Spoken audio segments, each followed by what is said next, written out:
The Book of Leviticus.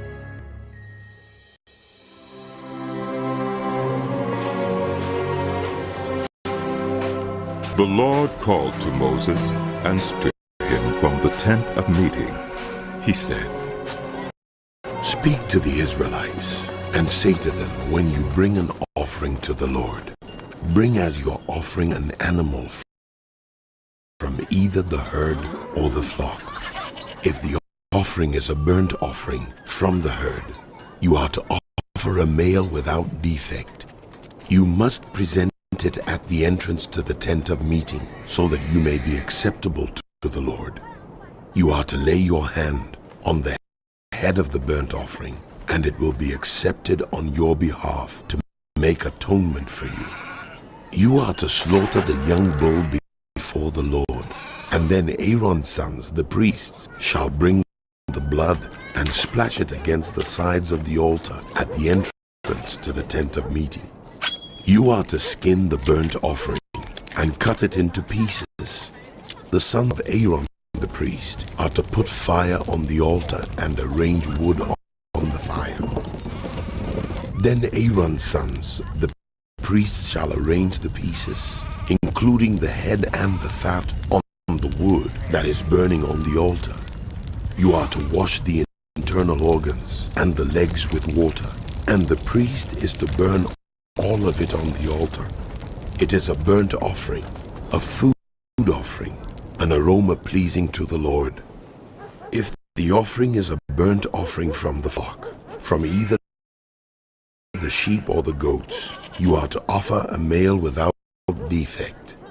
You are to slaughter it at the north side of the altar before the Lord, and Aaron's sons, the priests, shall splash its blood against the sides of the altar. You are to cut it into pieces, and the priest shall arrange them, including the head and the fat, on the wood that is burning on the altar. You are to wash the internal organs and the legs with water, and the priest is to bring all of them and burn them on the altar. It is a burnt offering, a food offering, an aroma pleasing to the Lord. If the offering to the Lord is a burnt offering of birds, you are to offer a dove or a young pigeon. The priest shall bring it to the altar, wring off the head, and burn it on the altar. Its blood shall be drained out on the side of the altar. He is to remove the crop and the feathers and throw them down east of the altar where the ashes are. I'll tear it open by the wings, not dividing it completely, and then the priest shall burn it on the wood that is burning on the altar. It is a burnt offering, a food offering, an aroma brings a grain offering to the Lord. Your offering is to be of the finest flour. You are to pour olive oil on it, put incense on it, and take it to Aaron's sons, the priests. The priest shall take a handful of the flour and oil, together with all the incense, and burn this as a memorial portion on the altar. A food offering, an aroma pleasing to the Lord. The rest of the grain offering belongs to Aaron and his sons. It is a most holy part of the food offering presented to the Lord. If you bring a grain offering baked in an oven, it is to consist of the finest flour, either thick loaves made without yeast and with olive oil mixed in, or thin loaves made without yeast and brushed with olive oil.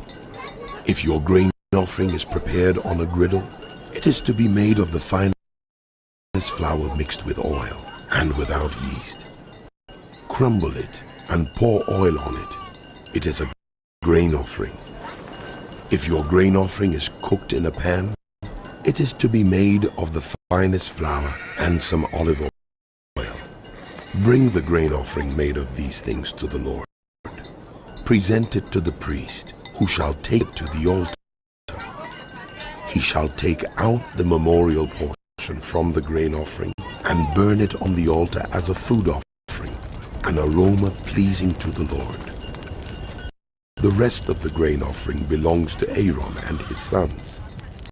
It It is a most holy part of the food offerings presented to the Lord. Every grain offering you bring to the Lord must be made without yeast, for you are not to burn any yeast or honey in a food offering presented to the Lord. You may bring them to the Lord as an offering of the first fruits, but they are not to be offered on the altar as a pleasing aroma. Season all your grain offerings with salt. Do not leave the salt of the covenant of your God out of your grain offerings. Add salt to all your offerings. If you bring a grain offering of first fruits to the Lord, offer crushed heads of new grain roasted in the fire. Put oil and incense on it. It is a grain offering. The priest shall burn the memorial portion of the crushed grain and the oil, together with all the incense, as a food offering is a fellowship offering, and you offer an animal from the herd, whether male or female. You are to present before the Lord an animal without defect. You are to lay your hand on the head of your offering and slaughter it at the entrance to the tent of meeting. Then Aaron's sons, the priests, shall splash the blood against the sides of the altar. From the fellowship offering you are to bring a food offering to the Lord, the internal organs and all the fat that is connected to them, both kidneys with the fat on them near the loins, and the long lobe of the liver, which you will remove with the kidneys. Then Aaron's sons are to burn it on the altar on top of the burnt offering that is lying on the burning wood. It is a food offering, an aroma pleasing to the Lord. If you offer an animal from the flock as a fellowship offering to the Lord, you are to offer a male or female without defect. If you offer a lamb, you are to present it before the Lord. Lay your hand on its head and slaughter it in front of the tent of meeting. Then Aaron's sons shall splash its blood against the sides of the altar. From the fellowship offering, you are to bring a food offering to the Lord. Its fat, the entire fat tail cut off close to the backbone, the internal organs, and all the fat that is connected to them, both kidneys with the fat on them near the loins, and the long lobe of the liver, which you will remove with the kidneys. The priest shall burn them on the altar as a food offering presented to the Lord. If your offering is a goat, you are presented before the Lord. Lay your hand on its head and slaughter it in front of the tent of meeting. Then Aaron's sons shall splash its blood against the sides of the altar. From what you offer, you are to present this food offering to the Lord, the internal organs and all the fat that is connected to them, both kidneys with the fat on them near the loins, and the long lobe of the liver, which you will remove with the kidneys. The priest shall burn them on the altar as a food offering, a pleasing aroma. All the fat is the Lord's. This is a lasting ordinance for the generations to come. Wherever you live, you must not eat any fat said to or any Moses, blood. Say to the Israelites, when anyone sins unintentionally and does what is forbidden in any of the Lord's commands, if the anointed priest sins, bringing guilt on the people, he must bring to the Lord a young bull without defect as a sin offering for the sin he has committed. He is to present the bull at the entrance to the tent of meeting before the Lord. He is to lay his hand on its head and slaughter it there before the Lord. Then the anointed priest shall take some of the bull's blood and carry it into the tent of meeting. He is to dip his finger into the blood and sprinkle some of it 7 times before the Lord in front of the curtain of the sanctuary. The priest shall then put some of the blood on the horns of the altar of fragrant incense that is before the Lord in the tent of meeting. The rest of the bull's blood he shall pour out at the base of the altar of burnt offering at the entrance to the tent of meeting. He shall remove all the fat from the bull of the sin offering, all the fat that is connected to the internal organs, both kidneys with the fat on them near the loins, and the long lobe of the liver, which he will remove with the kidneys, just as the fat is removed from the ox sacrificed as a fellowship offering. Then the priest shall burn them on the altar of burnt offering, but the hide of the bull and all its flesh, as well as the head and legs, the internal organs and the intestines, that is all the rest of the bull, he must take outside the camp to a place ceremonially clean, where the ashes are thrown, and burn it there in a wood fire on the ash heap. If the whole Israelite community sins unintentionally and does what is forbidden in any of the Lord's commands, even though the community is unaware of the matter, when they realize their guilt and the sin they committed becomes known, the assembly must bring a young bull as a sin offering and present it before the tent of meeting. The elders of the community are to lay their hands on the bull's head before the Lord, and the bull shall be slaughtered before the Lord. Then the anointed priest is to take some of the bull's blood into the tent of meeting.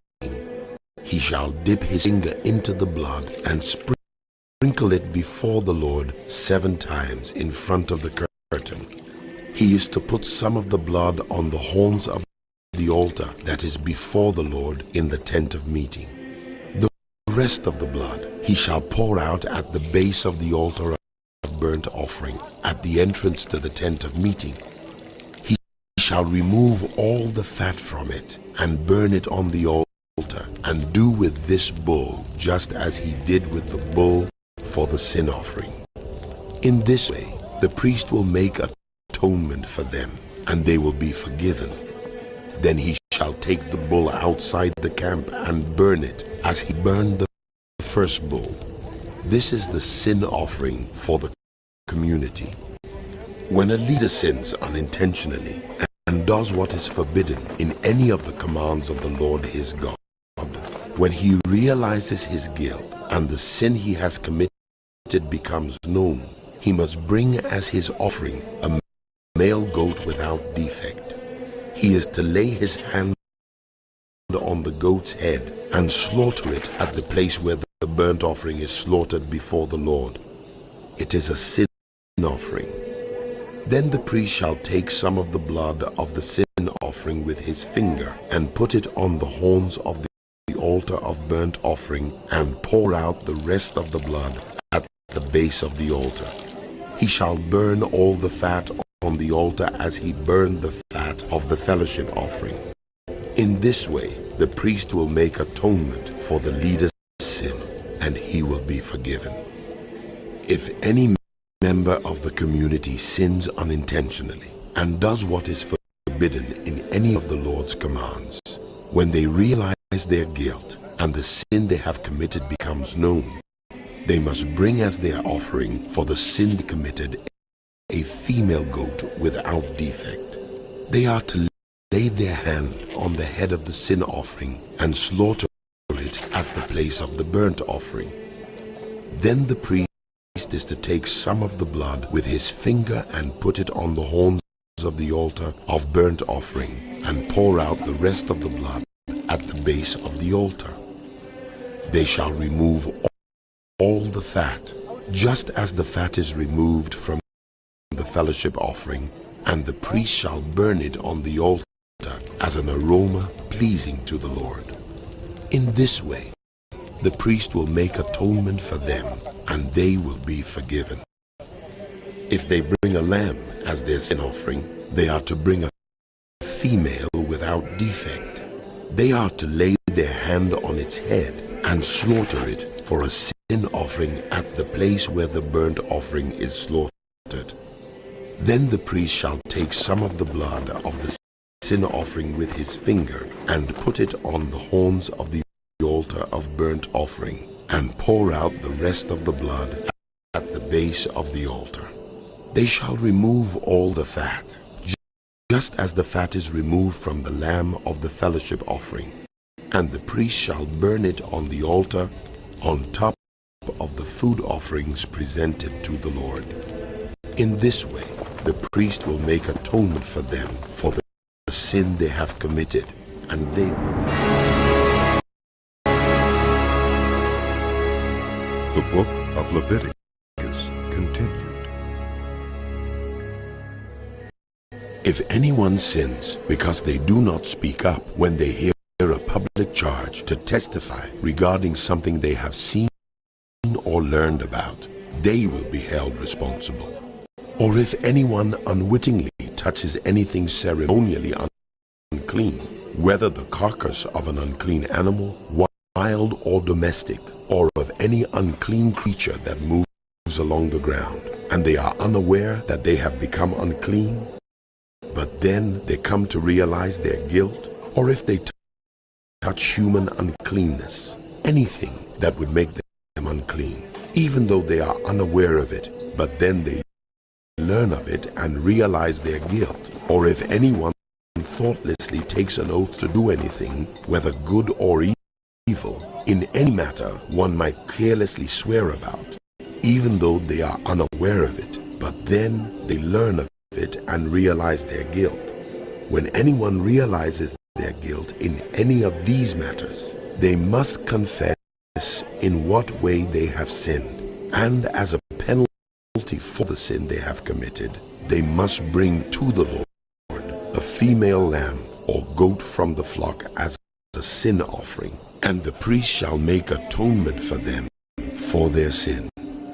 Anyone who cannot afford a lamb is to bring 2 doves or 2 young pigeons to the Lord as a penalty for their sin, one for a sin offering and the other for a burnt offering.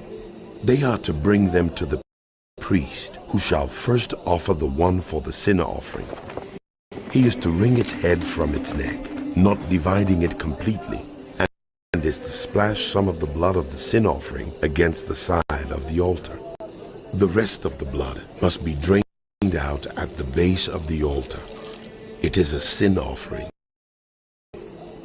The priest shall then offer the other as a burnt offering in the prescribed way, and make atonement for them for the sin they have committed, and they will be forgiven. If, however, they cannot afford 2 doves or 2 young pigeons, they are to bring as an offering for their sin 1/10 of an ephah of the finest flour for a sin offering. They must not put oil or incense on it, because it is a sin offering. They are to bring it to the priest, who shall take a handful of it as a memorial portion and burn it on the altar on top of the food offerings presented to the Lord. It is a sin offering. In this way, the priest will make atonement for them for any of these sins they have committed, and they will be forgiven. The rest of the offering will belong to the priest, as in the case of the grain offering. The Lord said to Moses, When anyone is unfaithful to the Lord by sinning unintentionally in regard to any of the Lord's holy things, they are to bring to the Lord as a penalty a ram from the flock, one without defect and of the proper value in silver, according to the sanctuary shekel. It is a guilt offering. They must make restitution for what they have failed to do in regard to the holy things, pay an additional penalty of 1/5 of its value, and give it all to the priest. The priest will make atonement for them with the ram as a guilt offering, and they will be forgiven. If anyone sins and does what is forbidden in any of the Lord's commands, even though they do not know it, they are guilty and will be held responsible. They are to bring to the priest as a guilt offering a ram from the flock, one without defect and of the proper value. In this way, the priest will make atonement for them for the wrong they have committed unintentionally, and they will be forgiven. It is a guilt offering. They have been guilty of Lord wrongdoing said to Moses, against the Lord.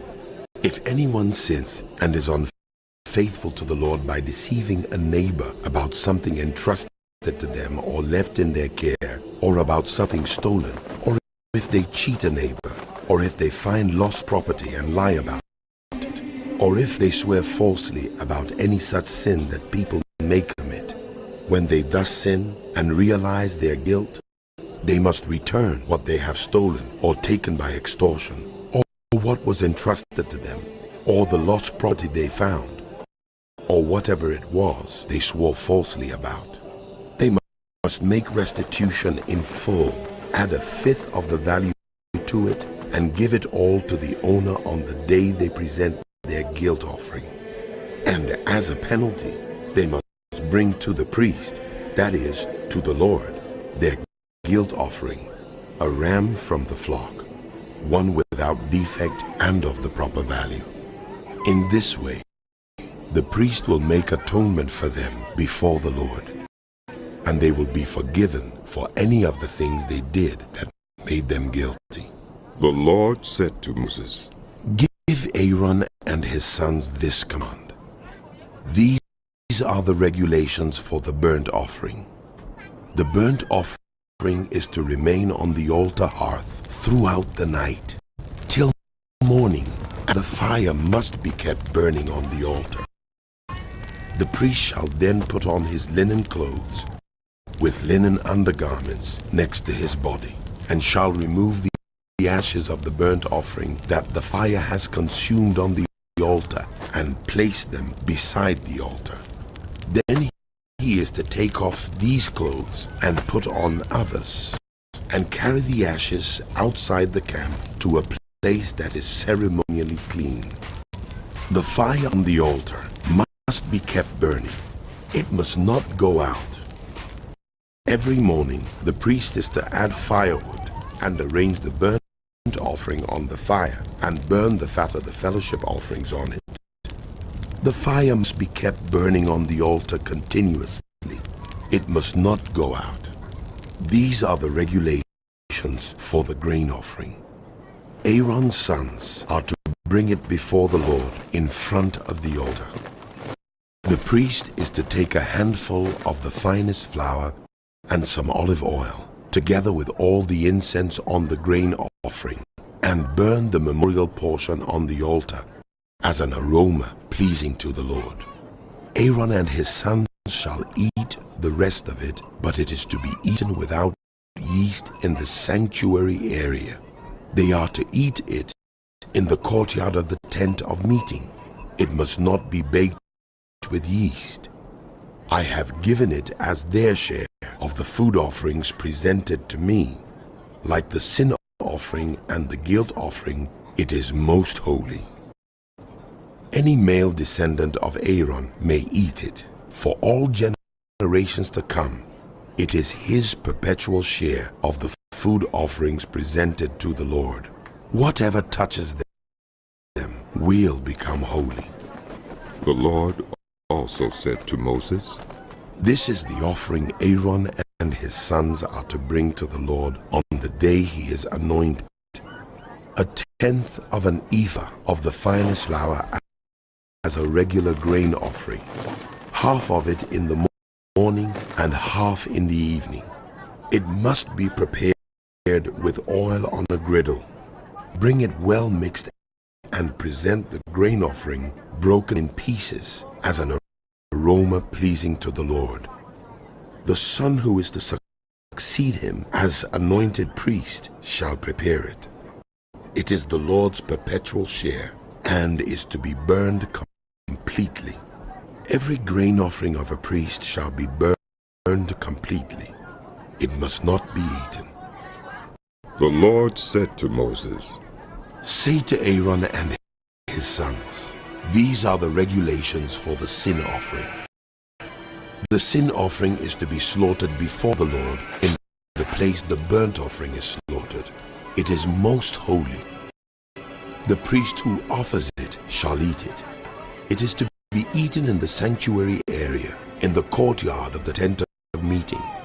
Whatever touches any of the flesh will become holy. And if any of the blood is spattered on a garment, you must wash it in the sanctuary area. The clay pot the meat is cooked in must be broken.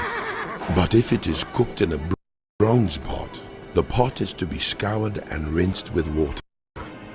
Any male in a priest family may eat it. It is most holy. But any sin offering whose blood is brought into the tent of meeting to make atonement in the holy place must not be eaten. These are the regulations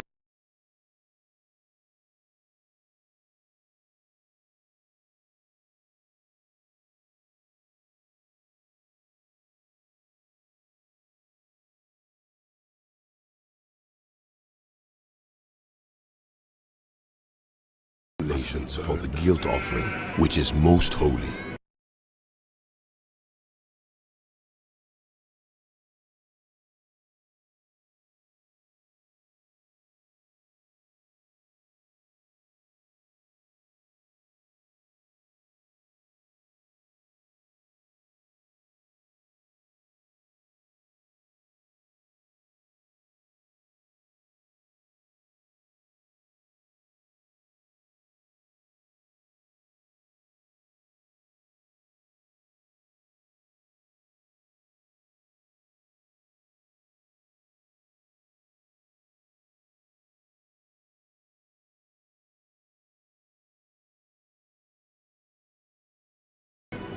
The guilt offering is to be slaughtered in the place where the burnt offering is slaughtered, and its blood is to be splashed against the sides of the altar.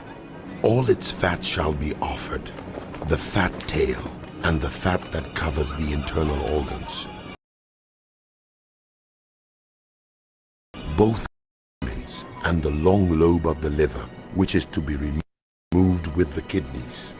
The priest shall burn them on the altar as a food offering presented to the Lord. It is a guilt offering. Any male in a priest's family may eat it, but it must be eaten in the sanctuary area. It is most holy. The same law applies to both the sin offering and the guilt offering.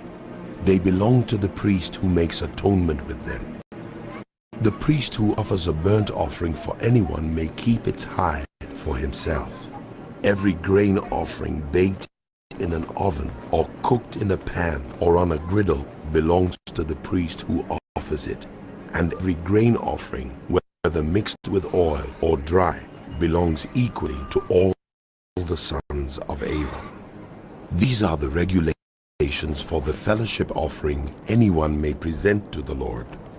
If they offer it as an expression of thankfulness, then along with this thank offering, they are to offer thick loaves made without yeast and with olive oil mixed in. Thin loaves made without yeast and brushed with olive oil, and thick loaves of the finest flour, well kneaded and with olive oil mixed in. Along with their fellowship offering of thanksgiving, they are to present an offering with thick loaves of bread made with yeast. They are to bring one of each kind as an offering, a contribution to the Lord. It belongs to the priest who splashes the blood of the fellowship offering against the altar. The meat of their fellowship offering of thanksgiving must be eaten on the day it is offered. They must leave none of it till morning. If, however, their offering is the result of a vow or is a free will offering, the sacrifice shall be eaten on the day they offer it, but anything left over may be eaten on the next day. Any meat of the sacrifice left over till the third day must be burned up. If any meat of the fellowship offering is eaten on the third day, the one who offered it will not be accepted. It will not be reckoned to their credit, for it has become impure. The person who eats any of it will be held responsible. Meat that touches anything ceremonially unclean must not be eaten. It must be burned up. As for other meat, anyone ceremonially clean may eat it. But if anyone who is unclean eats any meat of the fellowship offering belonging to the Lord, they must be cut off from their people. Anyone who touches something unclean, whether human uncleanness or an unclean animal or any unclean creature that moves along the ground and then eats any of the meat of the fellowship offering belonging to the Lord, must be cut off from their people. The Lord said to Moses, "Say to the Israelites, do not eat any of the fat of cattle, sheep, or goats. The fat of an animal found dead or torn by wild animals may be used for any other purpose, but you must not eat it.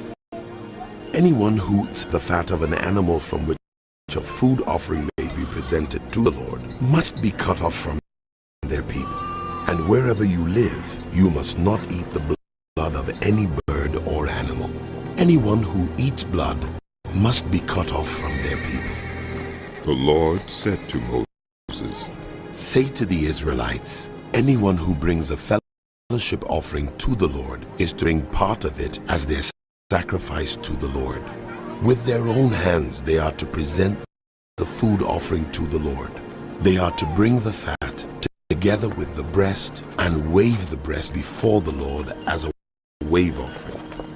The priest shall burn the fat on the altar, but the breast belongs to Aaron and his sons.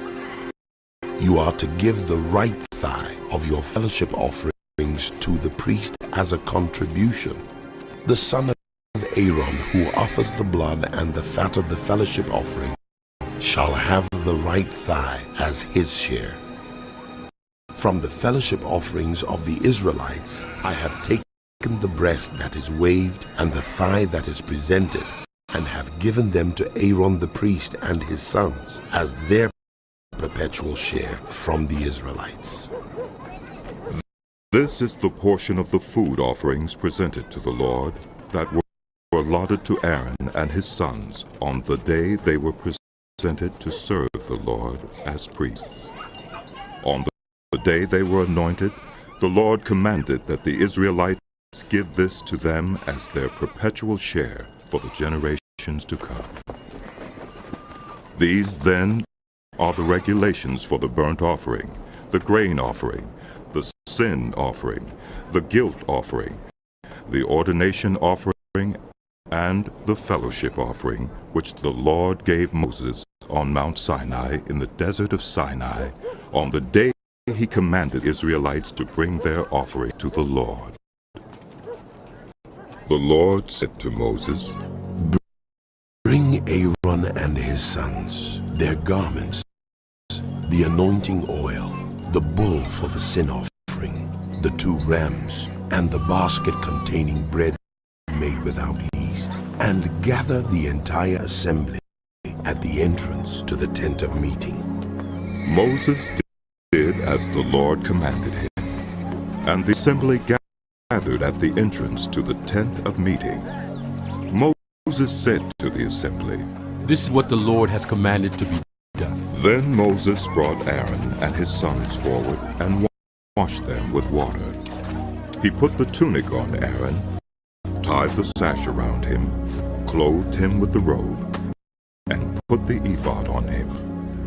He also fastened the ephod with a decorative waistband, which he tied around him.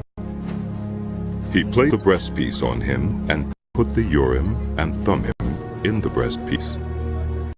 Then he placed the turban on Aaron's head and set the gold plate, the sacred emblem, on the front of it, as the Lord commanded Moses. Then Moses took the anointing oil and anointed the tabernacle and everything in it, and so consecrated them. He sprinkled some of the oil on the altar 7 times, anointing the altar and all its utensils, and the basin with its stand, to consecrate them. He poured some of the anointing oil on Aaron's head and anointed him to consecrate him.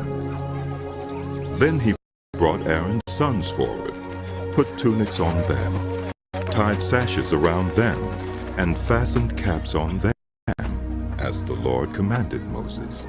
He then presented the bull for the sin offering, and Aaron and his sons laid their hands on its head. Moses slaughtered the bull and took some of the blood, and with his finger he put it on all the horns of the altar to purify the altar. He poured out the rest of the blood at the base of the altar. So he consecrated it to make atonement for it. Moses also took all the fat around the internal organs, the long lobe of the liver, and both kidneys and their fat, and burned it on the altar. But the bull with its hide and its flesh and its intestines he burned up outside the camp, as the Lord commanded Moses. He then presented the ram for the burnt offering, and Aaron and his sons laid their hands on its head. Then Moses slaughtered the ram and splashed the blood against the sides of the altar. He cut the ram into pieces and burned the head, the pieces, and the fat. He washed the internal organs and the legs with water and burned the whole ram on the altar. It was a burnt offering, a pleasing aroma, a food offering presented to the Lord as the Lord commanded Moses. He then presented the other ram, the ram for the ordination, and Aaron and his son laid their hands on its head.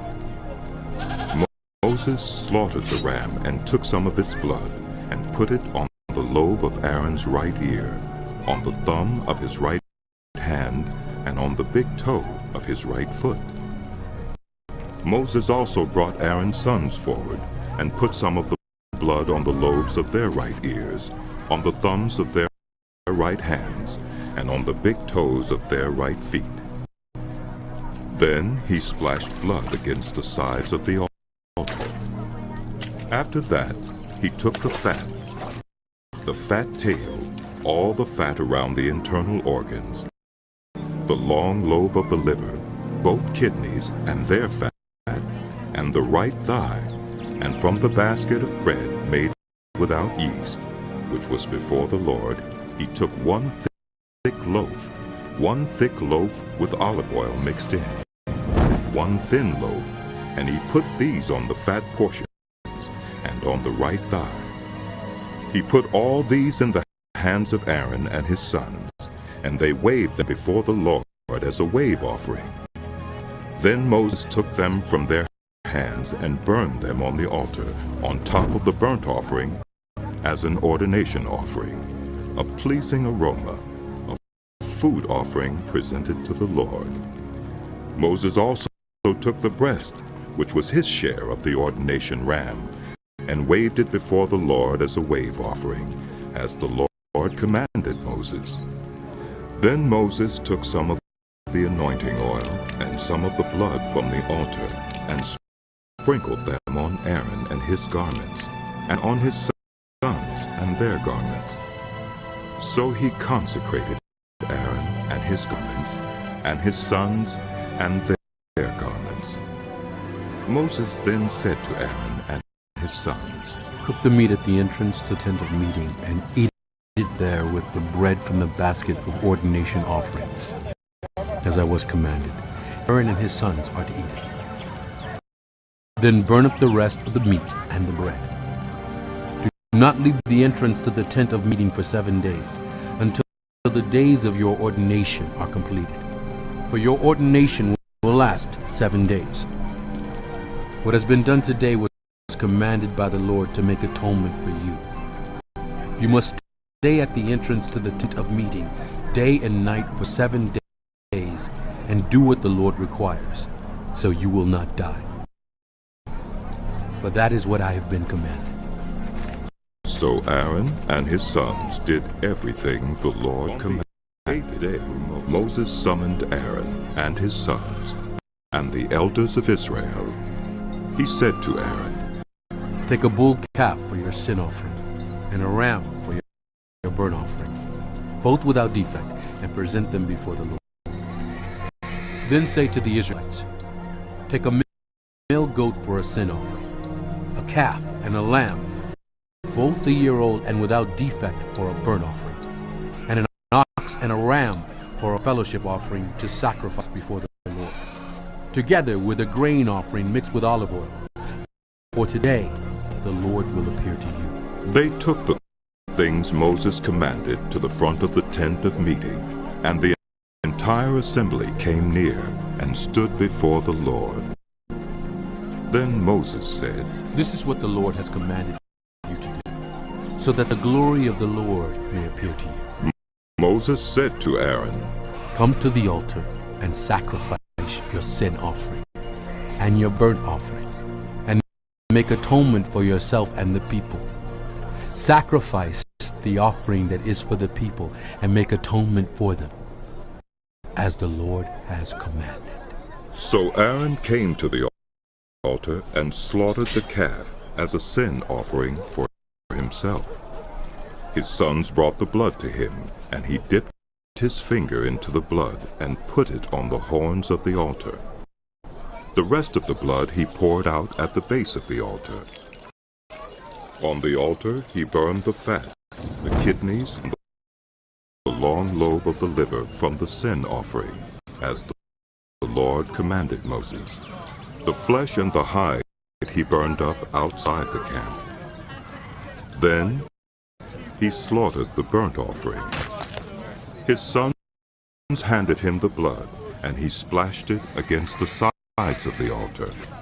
They handed him the burnt offering, piece by piece, including the head, and he burned them on the altar. He washed the internal organs and the legs, and burned them on top of the burnt offering on the altar. Aaron then brought offering that was for the people. He took the goat for the people's sin offering, and slaughtered it and offered it for a sin offering as he did with the first one. He brought the burnt offering and offered it in the prescribed way. He also brought the grain offering, took a handful of it, and burned it on the altar in addition to the morning's burnt offering. He slaughtered the ox and the ram as the fellowship offering for the people. His sons handed him the blood, and he splashed it against the sides of the altar. But the fat portions of the ox and the ram, the fat tail, the layer of fat, the kidneys, and the long lobe of the liver, these they laid on the breasts, and then Aaron burned the fat on the altar. Aaron waved the breasts and the right thigh before the Lord as a wave offering, as Moses commanded. Then Aaron lifted his hands toward the people and blessed them. And having sacrificed the sin offering, the burnt offering, and the fellowship offering, he stepped down. Moses and Aaron then went into the tent of meeting. When they came out, they blessed the people, and the glory of the Lord appeared to all the people. Fire came out from the presence of the Lord and consumed the burnt offering and the fat portions on the altar. And when all the people saw it, they shouted for joy and fell face down. Nadab and Abihu took their censers, put fire in them, and added incense, and they offered unauthorized fire before the Lord, contrary to his command. So fire came out from the presence of the Lord and consumed them, and they died before the Lord. Moses then said to Aaron, This is what the Lord spoke of when he said, Among those who approach me, I will be proved holy. In the sight of all the people, I will be honored. Aaron remained silent. Moses summoned Mishael and Elzaphan, sons of Aaron's uncle Uzziel, and said to them, Come here. Carry your cousins outside the camp, away from the front of the sanctuary. So they came and carried them, still in their tunics, outside the camp, as Moses ordered. Then Moses said to Aaron and his sons Eleazar and Ithamar, Do not let your hair become unkempt, and do not tear your clothes, or you will die, and the Lord will be angry with the whole community. But your relatives, all the house of Israel, may mourn for those the Lord has destroyed by fire. Do not leave the entrance to the tent of meeting, or you will die, because the Lord's anointing oil is on you. So they did as Moses said. Then the Lord said to Aaron, You and your sons are not to drink wine or other fermented drink whenever you go into the tent of meeting, or you will die. This is a lasting ordinance for the generations to come, so that you can distinguish between the holy and the common, between the unclean and the clean, and so you can teach the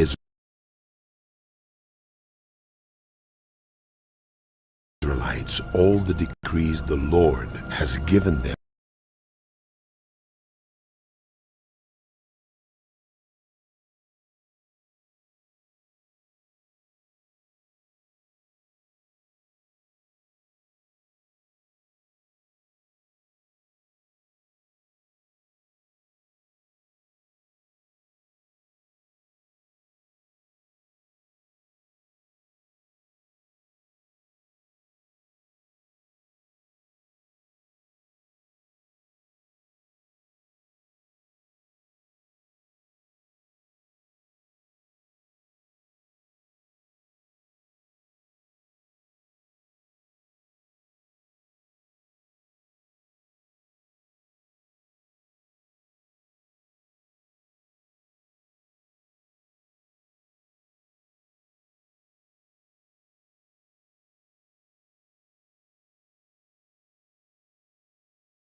Them through Moses.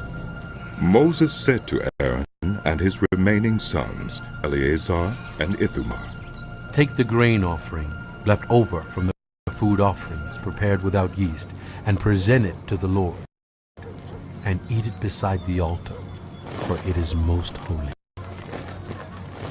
Eat it in the sanctuary area, because it is your share and your son's share of the food offerings presented to the Lord, for so I have been commanded. But you and your sons and your daughters may eat the breast that was waved and the thigh that was presented.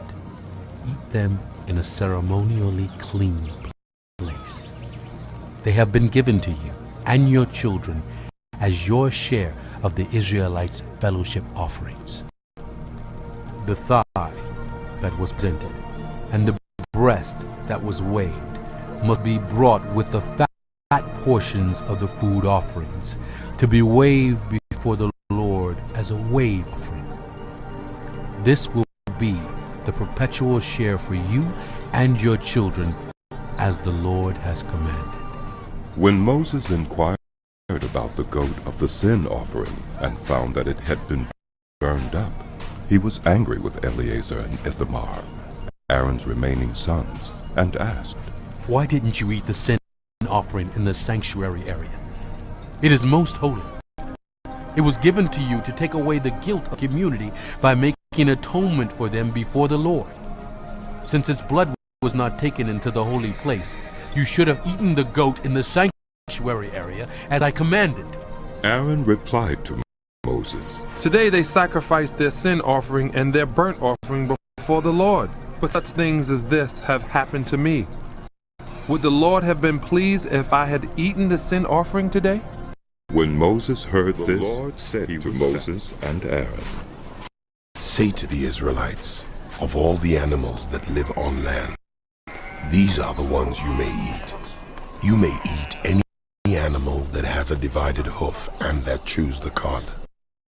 There are some that only chew the cud or only have a divided hoof, but you must not eat them. The camel, though it chews the cud, does not have a divided hoof. It is ceremonially unclean for you. The hyrax, though it chews the cud, does not have a divided hoof. It is unclean for you. The rabbit, though it chews the cud, does not have a divided hoof, it is unclean for you. And the pig, though it has a divided hoof, does not chew the cud, it is unclean for you. You must not eat their meat or touch their carcasses. They are unclean for you. Of all the creatures living in the water of the seas and the streams, you may eat any that have fins and scales. But all creatures in the seas or streams that do not have fins and scales, whether among all the swarming things or among all the other living creatures in the water, you are to regard as unclean. And since you are to regard them as unclean, you must not eat their meat. You must regard their carcasses as unclean. Anything living in the water that does not have fins and scales is to be regarded as unclean by you. These are the birds you are to regard as unclean and not eat, because they are unclean: the eagle, the vulture, the black vulture, the red kite, any kind of black kite, any kind of raven, the horned owl, the screech owl, the gull, any kind of hawk, the little owl, the cormorant, the great owl, the white owl, the desert owl, the osprey, the stork, any kind of heron, the hoopoe, and the bat. All flying insects that walk on all fours are to be regarded as unclean by you. There are, however, some flying insects that walk on all fours that you may eat. Those that have jointed legs for hopping on the ground. Of these you may eat any kind of locust, katydid, cricket, or grasshopper. But all other flying insects that have 4 legs you are to regard as unclean. You will make yourselves unclean by these. Whoever touches their carcasses will be unclean till evening. Whoever picks up one of their carcasses must wash their clothes, and they will be unclean till evening. Every animal that does not have a divided hoof, or that does not chew the cud, is unclean for you. Whoever touches the carcass of any of them will be unclean. Of all the animals that walk on all fours, those that walk on their paws are unclean for you. Whoever touches their carcasses will be unclean till evening. Anyone who picks up their carcasses must wash their clothes, and they will be unclean till evening. These animals are unclean for you.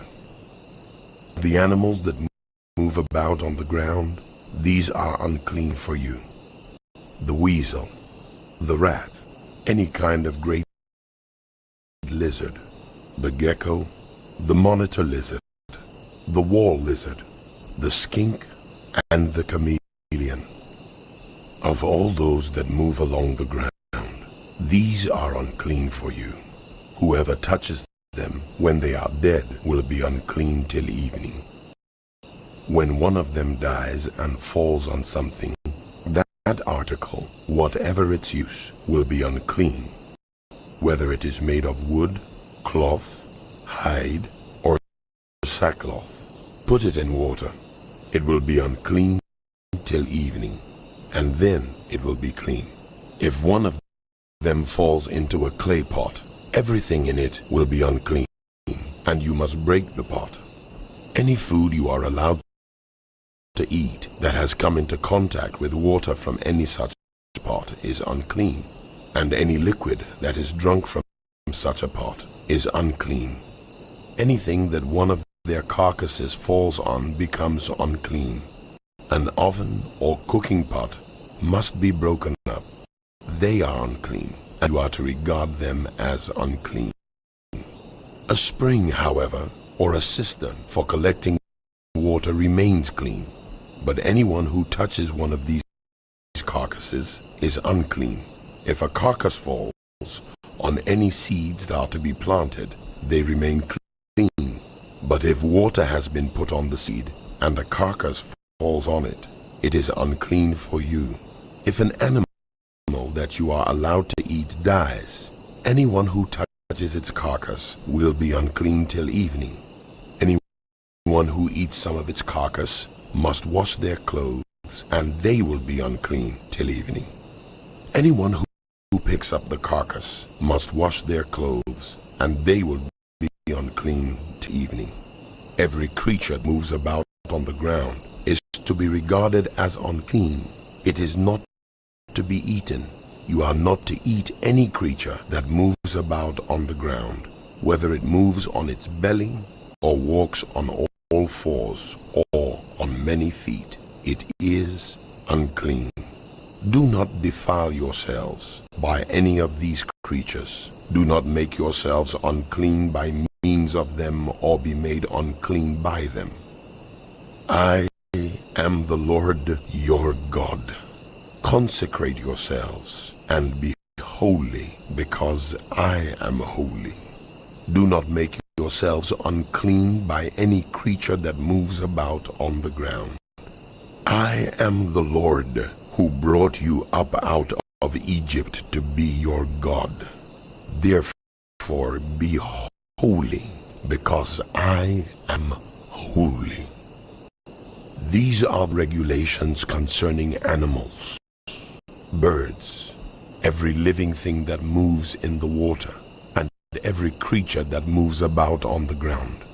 You must distinguish between the unclean and the clean, between living creatures that may be eaten and those The Lord that may said not to be. Moses, Say to the Israelites, a woman who becomes pregnant and gives birth to a son will be ceremonially unclean for 7 days, just as she is unclean during her monthly period. On the 8th day, the boy is to be circumcised. Then the woman must wait 33 days to be purified from her bleeding. She must not touch anything sacred or go to the sanctuary until the days of her purification are over. If she gives birth to a daughter, for 2 weeks the woman will be unclean as during her period. Then she must wait 66 days to be purified from her bleeding.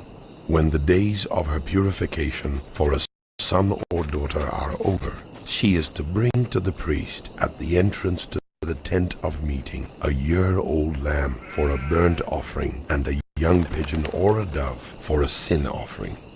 He shall offer them before the Lord to make atonement for her, and then remove from her flow of blood. These are the regulations for the woman who gives birth to a boy or a girl. If she cannot afford a lamb, she is to bring 2 doves or 2 young pigeons, one for a burnt offering and the other for a sin offering. In this way, the priest will make atonement for her, The Lord and said she to Moses and Aaron, When anyone has a swelling or a rash or a shiny spot on their skin that may be a defiling skin disease, they must be brought to Aaron the priest or to one of his sons who is a priest. The priest is to examine the sore on the skin, and if the hair in the sore has turned white and the sore appears to be more than skin deep, it is a defiling skin disease. When the priest examines them, he shall pronounce them ceremonially unclean. If the shiny spot on the skin is white but does not appear to be more than skin deep, and the hair in it has not turned white, the priest is to isolate the affected person for 7 days. On the 7th day, the priest is to examine them, and if he sees that the sore is unchanged, has not spread in the skin, he is to isolate them for another 7 days. On the 7th day, the priest is to examine them again, and if the sore has faded and has not spread in the skin, the priest shall pronounce them clean. They must wash their clothes, and they will be clean. But if the rash does spread in their skin after they have shown themselves to the priest to be pronounced clean, they must appear before the priest again. The priest is to examine them, and if the rash has spread in skin, he shall pronounce them unclean. It is a defiling skin disease. When anyone has a defiling skin disease, they must be brought to the priest. The priest is to examine them, and if there is a white swelling in the skin that has turned the hair white, and if there is raw flesh in the swelling, it is a chronic skin disease, and the priest shall pronounce them unclean. He is not to isolate them, because they are already unclean. If the disease breaks out all over their skin, and so far as the priest can see, it covers all the skin of the affected person from head to foot, the priest is to examine them, and if the disease has covered their whole body, he shall pronounce them clean. Since it has all turned white, they are clean.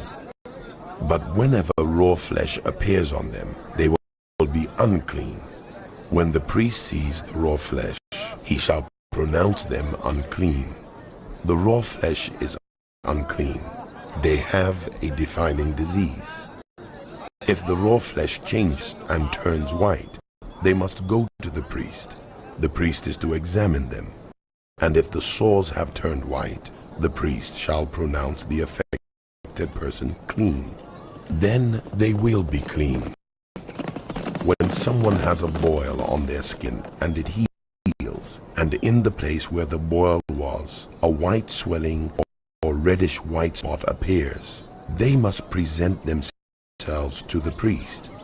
The priest is to examine it, and if it appears to be more than skin deep, and the hair in it has turned white, the priest shall pronounce them unclean. It is a defiling skin disease that has broken out where the boil was. If when the priest examines it, there is no white hair in it, and it is not more than skin deep and has faded, then the priest is to isolate them for 7 days. If it is spreading in the skin, the priest shall pronounce them unclean. It is a defiling disease. But if the spot is unchanged and has not spread, it is only a scar from the boil, and the priest shall pronounce them clean. When someone has a burn on their skin, and a reddish white or white spot appears in the raw flesh of the burn, the priest is to examine the spot, and if the hair in it has turned white, and it appears to be more than skin deep, it is a defiling disease that has broken out in the burn. The priest shall pronounce them unclean. It is a defiling skin disease.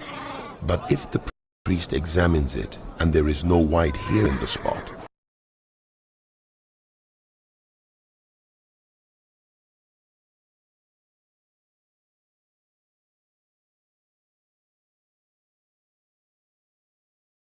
and if it is not more than skin deep and has faded,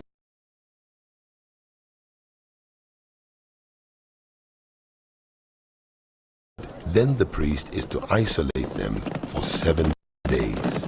On the 7th day, the priest is to examine them, and if it is spreading in the skin, the priest shall pronounce them unclean. It is a defiling skin disease. If, however, the spot is unchanged and has not spread in the skin, but has faded, it is a swelling from the burn, and the priest shall pronounce them clean. It is only a scar from the burn. If man or woman has a sore on their head or chin, the priest is to examine the sore, and if it appears to be more than skin deep, and the hair in it is yellow and thin, the priest shall pronounce them unclean. It is a defiling skin disease on the head or chin. But if when the priest examines the sore, it does not seem to be more than skin deep, and there is no black hair in it, then the priest is to isolate the affected person for 7 days. On the 7th day, the priest is to examine the sore, and if it has not spread, and there is no yellow hair in it, and it does not appear to be more than skin deep, then the man or woman shave themselves except for the affected area, and the priest is to keep them isolated another 7 days. On the seventh day, the priest is to examine the sore, and if it has not spread in the skin and appears to be no more than skin deep, the priest shall pronounce the man or woman clean. They must wash their clothes, and they will be clean. But if the sore does spread in the skin after they are pronounced clean, the priest is to examine them, and if he finds that the sore has spread in the skin, he does not need to look for yellow hair. They are unclean. If, however, the sore is unchanged, so far as the priest can see, and if black hair has grown in it, the affected person is healed. They are clean, and the priest shall pronounce them clean. When a man or woman has white spots on the skin, the priest is to examine them, and if the spots are dull white, it is a harmless rash that has broken out on the skin. They are clean. A man who has lost his hair and is bald is clean. If he has lost his hair from the front of his scalp and has a bald forehead, he is clean. But if he has a reddish white sore on his bald head or forehead, it is a defiling disease breaking out on his head or forehead. The priest is to examine him, and if the swollen sore on his head or forehead is reddish white like a defiling skin disease, the man is diseased and is unclean. The priest shall pronounce him unclean because of the sore on his head. Anyone with such a defiling disease must wear torn clothes. Let their hair be unkempt, cover the lower part of their face, and cry out, "Unclean, unclean." As long as they have the disease, they remain unclean. They must live alone. They must live outside the camp. As for any fabric that is spoiled with a defiling mold, any woolen or linen clothing, any woven or knitted material of linen or wool, any leather or anything made of leather, if the affected area in the fabric, the leather, the woven or knitted material, or any leather article is greenish or reddish, it is a defiling mold and must be shown to the priest. The priest is to examine the affected area and isolate the article for 7 days. On the seventh day, he is to examine it, and if the mold has spread in the fabric, the woven or knitted material, or the leather, whatever its use, it is a persistent defiling mold. The article is unclean. He must burn the fabric, the woven or knitted material of wool or linen, or any leather article that has been spoiled, because the defiling mold is persistent. The article must be burned. But if when the priest examines it, the mold has not spread in the fabric, the woven or knitted material, or the leather article, he shall order that the spoiled article be washed. Then he is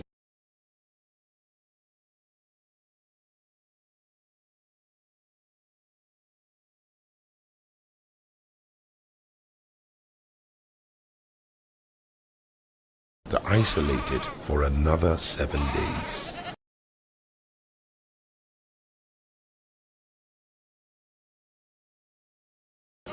After the article has been washed, the priest is to examine it again, and if the mold has not changed its appearance, even though it has not spread, it is unclean. Burn it, no matter which side of the fabric has been spoiled. If when the priest examines it, the mold has faded after the article has been washed, he is to tear the spoiled part out of the fabric, the leather, or the woven or knitted material. But if it reappears in the fabric, in the woven or knitted material, or in the leather article, it is a spreading mold. Whatever has the mold must be burned. Any fabric, woven or knitted material, or any leather article that has been washed and is rid of the mold must be washed again. Then it will be clean. These are the regulations concerning defiling molds in woolen or linen clothing, woven or knitted material, or any leather article, for pronouncing them clean or unclean. The Lord said to Moses, These are the regulations for any diseased person at the time of their ceremonial cleansing when they are brought to the priest. The priest is to go outside the camp and examine them. If they have been healed of their defiling skin disease, the priest shall order that 2 live clean birds and some cedar wood, scarlet yarn, and hyssop be brought for the person to be cleansed. Then the priest shall order that one of the birds be killed over fresh water in a clay pot. He is then to take the live bird and dip it, together with the cedar wood, the scarlet yarn, and the hyssop, into the blood of the bird that was killed over the fresh water. 7 times he shall sprinkle the one to be cleansed of the defiling disease, and then pronounce them clean. After that, he is to release the live bird in the open fields. The person to be cleansed must wash their clothes, shave off all their hair, and bathe with water. Then they will be ceremonially clean. After this, they may come into the camp, but they must stay outside their tent for 7 days. On the 7th day, they must shave off all their hair.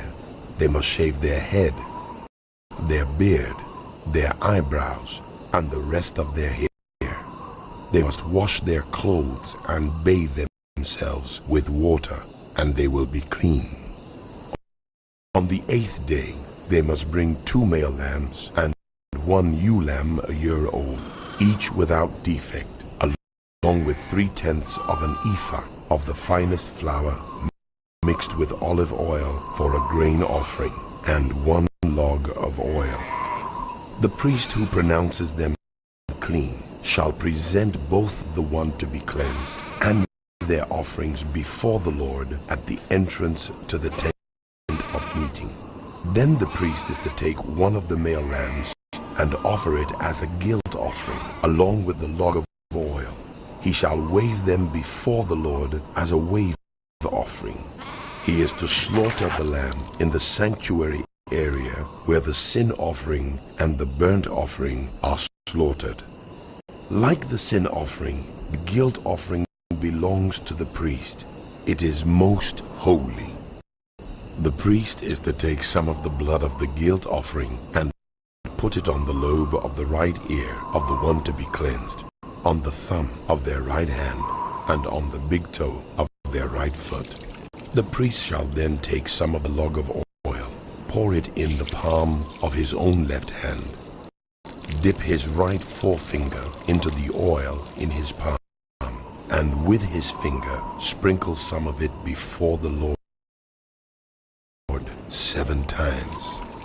The priest is to put some of the oil remaining in his palm on the lobe of the right ear of the one to be cleansed, on the thumb of their right hand, and on the big toe of the right foot, on top of the blood of the guilt offering.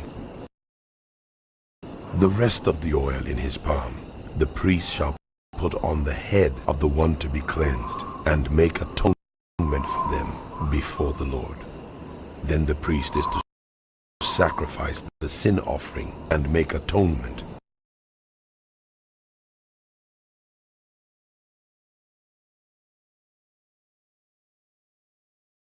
for the one to be cleansed from their uncleanness. After that, the priest shall slaughter the burnt offering and offer it on the altar together with the grain offering and make atonement for them, and they will be clean.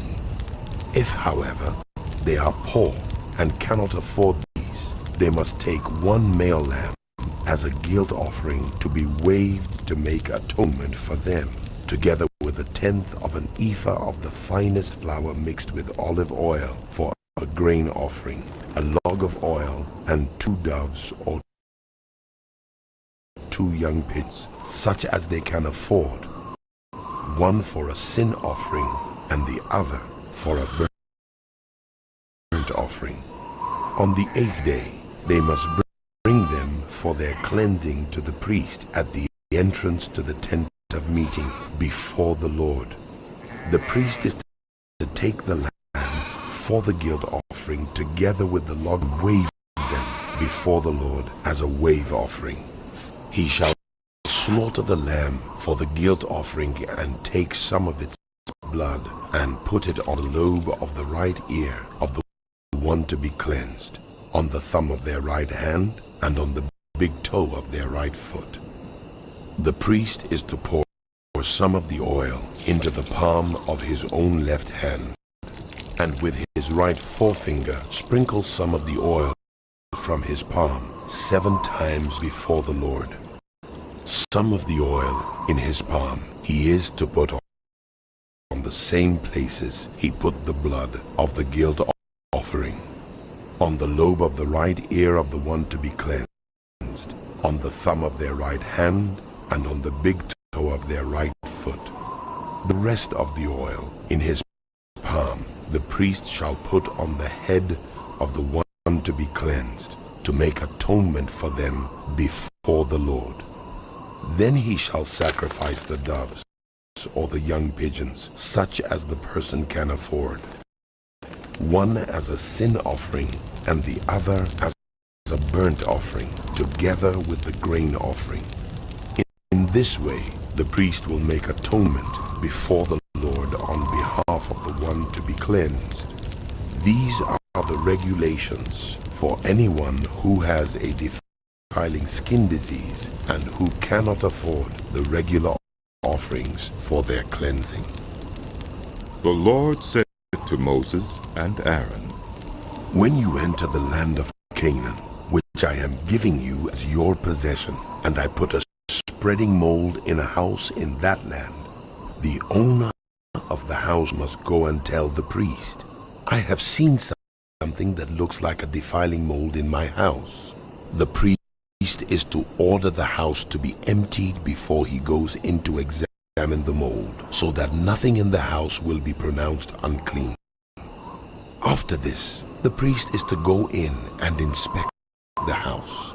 He is to examine the mold on the walls, and if it has greenish or reddish depressions that appear to be deeper than the surface of the wall, the priest shall go out the doorway of the house and close it up for 7 days. On the 7th day, the priest shall return to inspect the house. If the mold has spread on the walls, he is to order that the contaminated stones be torn out and thrown into an unclean place outside the town. He must have all the inside walls of the house scraped and the material that is scraped off dumped into an unclean place outside the town. Then they are to take other stones to replace these, and take new clay and plaster the house.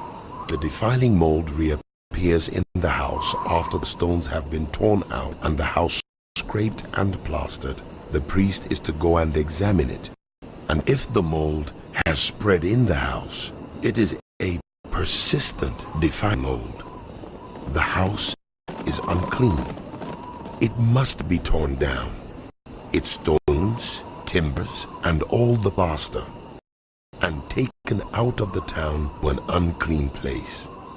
Anyone who goes into the house while it's closed up will be unclean till evening. Anyone who sleeps or eats in the house must wash their clothes.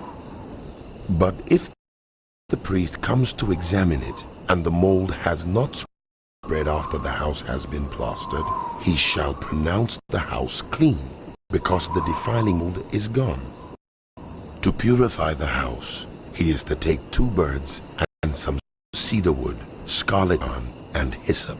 He shall kill one of the birds over fresh water in a clay pot. Then he is to take the cedar wood, the hyssop, the scarlet yarn, and the live bird, dip them into the blood of the dead bird and the fresh water, and sprinkle the house 7 times. He shall purify the house with bird's blood, the fresh water, the live bird, the cedar wood, the hyssop, and the scarlet yarn. Then he is to release the live bird in the open fields outside the town. In this way he will make atonement for the house, and it will be clean. These are the regulations for any defiling skin disease, for a sore, for defiling molds in fabric or in a house, and for a swelling, a rash, or a shiny spot, to determine when something is clean or unclean. These are the regulations for defiling skin diseases and The Lord defiling said molds. to Moses and Aaron, Speak to the Israelites and say to them, when any man has an unusual bodily discharge, such a discharge is unclean. Whether it continues flowing from his body or is blocked, it will make him unclean. This is how his discharge will bring about uncleanness. Any bed the man with a discharge lies on will be unclean, and anything he sits on will be unclean. Anyone who touches his bed must wash their clothes and bathe with water, and they will be unclean till evening. Whoever sits on anything that the man with a discharge sat on must wash their clothes and bathe with water, and they will be unclean till evening. Whoever touches the man who has a discharge must wash their clothes and bathe with water, and they will be unclean till evening. If the man with the discharge spits on anyone who is clean, they must wash their clothes and bathe with water, and they will be unclean till evening. Everything the man sits on when riding will be unclean. And whoever touches any of the things that were under him will be unclean till evening. Whoever picks up those things must wash their clothes and bathe with water, and they will be unclean till evening. Anyone the man with a discharge touches without rinsing his hands with water must wash their clothes and bathe with water, and they will be unclean till evening. A clay pot that the man touches must be broken, and any wooden article is to be rinsed with water. When a man is cleansed from his discharge, he is to count off 7 days for his ceremonial cleansing. He must wash his clothes and bathe himself with fresh water, and he will be clean. On the 8th day he must take 2 doves or 2 young pigeons and come before the Lord to the entrance to the tent of meeting and give them to the priest. The priest sacrificed them, the one for a sin offering, the other for a burnt offering. In this way he will make atonement before the Lord for the man because of his discharge. When a man has an emission of semen, he must bathe his whole body with water, and he will be unclean till evening. Any clothing or leather that has semen on it must be washed with water, and it will be unclean till evening. When a man has sexual relations with a woman, and there is an emission of semen, both of them must bathe with water, and they will be unclean till evening. When a woman has her regular flow of blood, the impurity of her monthly period will last 7 days, and anyone who touches her will be unclean till evening. Anything she lies on during her period will be unclean, and anything she sits on will be unclean. Anyone who touches her bed will be unclean. They must wash their clothes and bathe with water, and they will be unclean till evening. Anyone who touches anything she sits on will be unclean. They must wash their clothes and bathe with water, and they will be unclean till evening. Whether it is the bed or anything she was sitting on, anyone who touches it will be unclean till evening. If a man has sexual relations with her and her monthly flow touches him, he will be unclean for 7 days. Any bed he lies on will be unclean. When a woman has a discharge of blood for many days at a time, other than her monthly period, or has a discharge that continues beyond her period, she will be unclean as long as she has the discharge, just as in the days of her period. Any bed she lies on while her discharge continues will be unclean, as is her bed during her monthly period, and anything she sits on will be unclean as during her period. Anyone who touches them will be unclean.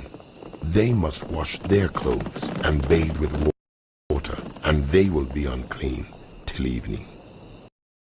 When she is cleansed from her discharge, she must count off 7 days, and after that she will be ceremonially clean.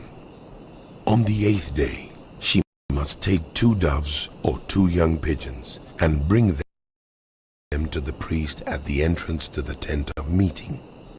The priest is to sacrifice one for a sin offering and the other for a burnt offering.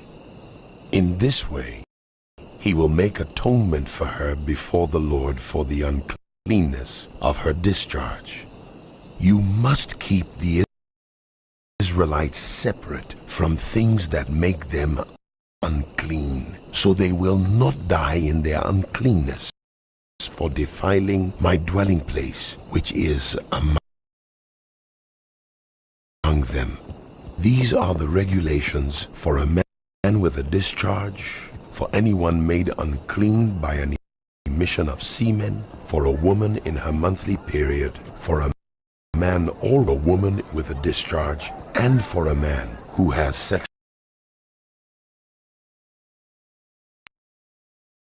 unclean. Lord spoke to Moses after the death of the 2 sons of Aaron who died, and they approached the Lord.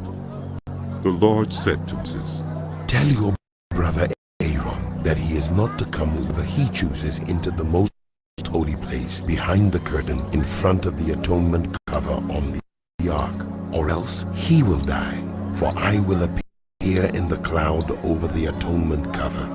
This is how Aaron is to enter the most holy place. He must first bring a young bull for a sin offering and a ram for a burnt offering. He is to put on the sacred linen tunic with linen undergarments next to his body. He is to tie the linen sash around him and put on the linen turban.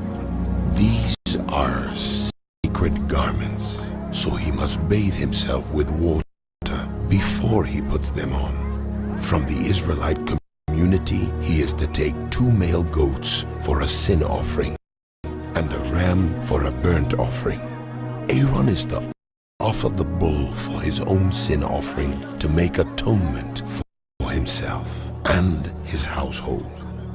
Then he is to take the 2 goats and present them before the Lord at the entrance to the tent of meeting. He is to cast lots for the 2 goats, 1 lot for the Lord and the other for the scapegoat. Aaron shall bring the goat whose lot falls to the Lord and sacrifice it for a sin offering. But the goat chosen by lot as the scapegoat shall be presented alive before the Lord to be used for making atonement by sending it into the wilderness as a scapegoat. Aaron shall bring the bull for his own sin offering to make atonement for himself and his household, and he is to slaughter the bull for his own sin offering. He is to take a censer full of burning coals from the altar before the Lord, and 2 handfuls of finely ground fragrant incense, and take them behind the curtain. He is to put the incense on the fire before the Lord, and the smoke of the incense will conceal the atonement cover above the tablets of the covenant law, so that he will not die. He is to take some of the bull's blood, and with his finger sprinkle it on the front of the atonement cover. Then he shall sprinkle some of it with his finger 7 times before the atonement cover. He shall then slaughter the goat for the sin offering for the people, and take its blood behind the curtain, and do with it as he did with the bull's blood. He shall sprinkle it on the atonement cover and in front of it. In this way he will make atonement for the most holy place because of the uncleanness and rebellion of the Israelites, whatever their sins have been. He is to do the same for the tent of meeting, which is among them in the midst of their uncleanness. No one is to be in the tent of meeting from the time Aaron goes in to make atonement in the most holy place until he comes out, having made atonement for himself, his household, and the whole community of Israel. Then he shall come out to the altar that is before the Lord, and make atonement for it. He shall take some of the bull's blood and some of the goat's blood, and put it on all the horns of the altar. He shall sprinkle some of the blood on it with his finger 7 times to cleanse it and to consecrate it from the uncleanness of the Israelites. When Aaron has finished making atonement for the most holy place, the tent of meeting, and the altar, he shall bring forward the live goat. He is to lay both hands on the head of the live goat and confess over it all the wickedness and rebellion of the Israelites, all their sins, and put them on the goat's head. He shall send the goat away into the wilderness in the care of someone appointed for the task. The goat will carry on itself all their sins to a remote place, and the man shall release it in the wilderness. Then Aaron is to go into the tent of meeting and take off the linen garments he put on before he entered the most holy place, and he is to leave them there. He shall bathe himself with water in the sanctuary area and put on his regular garments. Then he shall come out and sacrifice the burnt offering for himself and the burnt offering for the people, to make atonement for himself and for the people. He shall also burn the fat of the sin offering on the altar.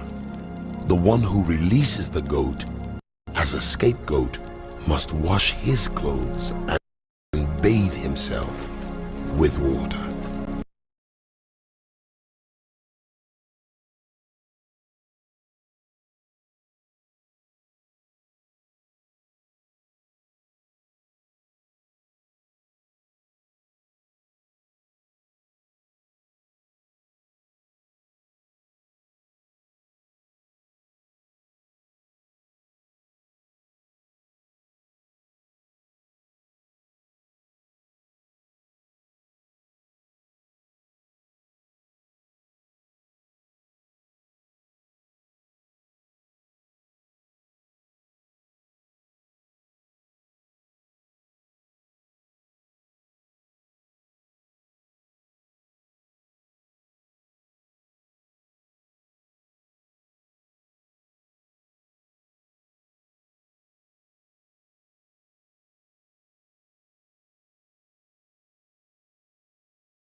Afterward, he may come into camp.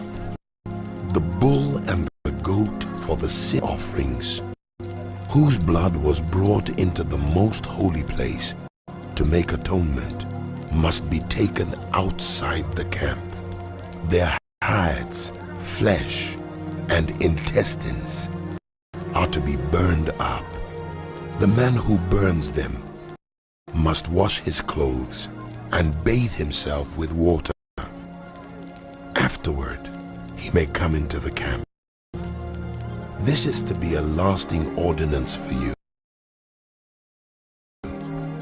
On the 10th day of the 7th month, you must deny yourselves and not do any work, whether native born or a foreigner residing among you, because on this day atonement will be made for you, to cleanse you. Then before the Lord you will be clean from all your sins. It is a day of Sabbath rest, and you must deny yourselves. It is a lasting ordinance. The priest who is anointed and ordained to succeed his father as high priest is to make atonement. He is to put on the sacred linen garments and make atonement for the most holy place, for the tent of meeting and the altar, and for the priests and all the members of the community. This is to be a lasting ordinance for you. Atonement is to be made once a year for all the sins of the Israelites. And it was done as the Lord commanded Moses.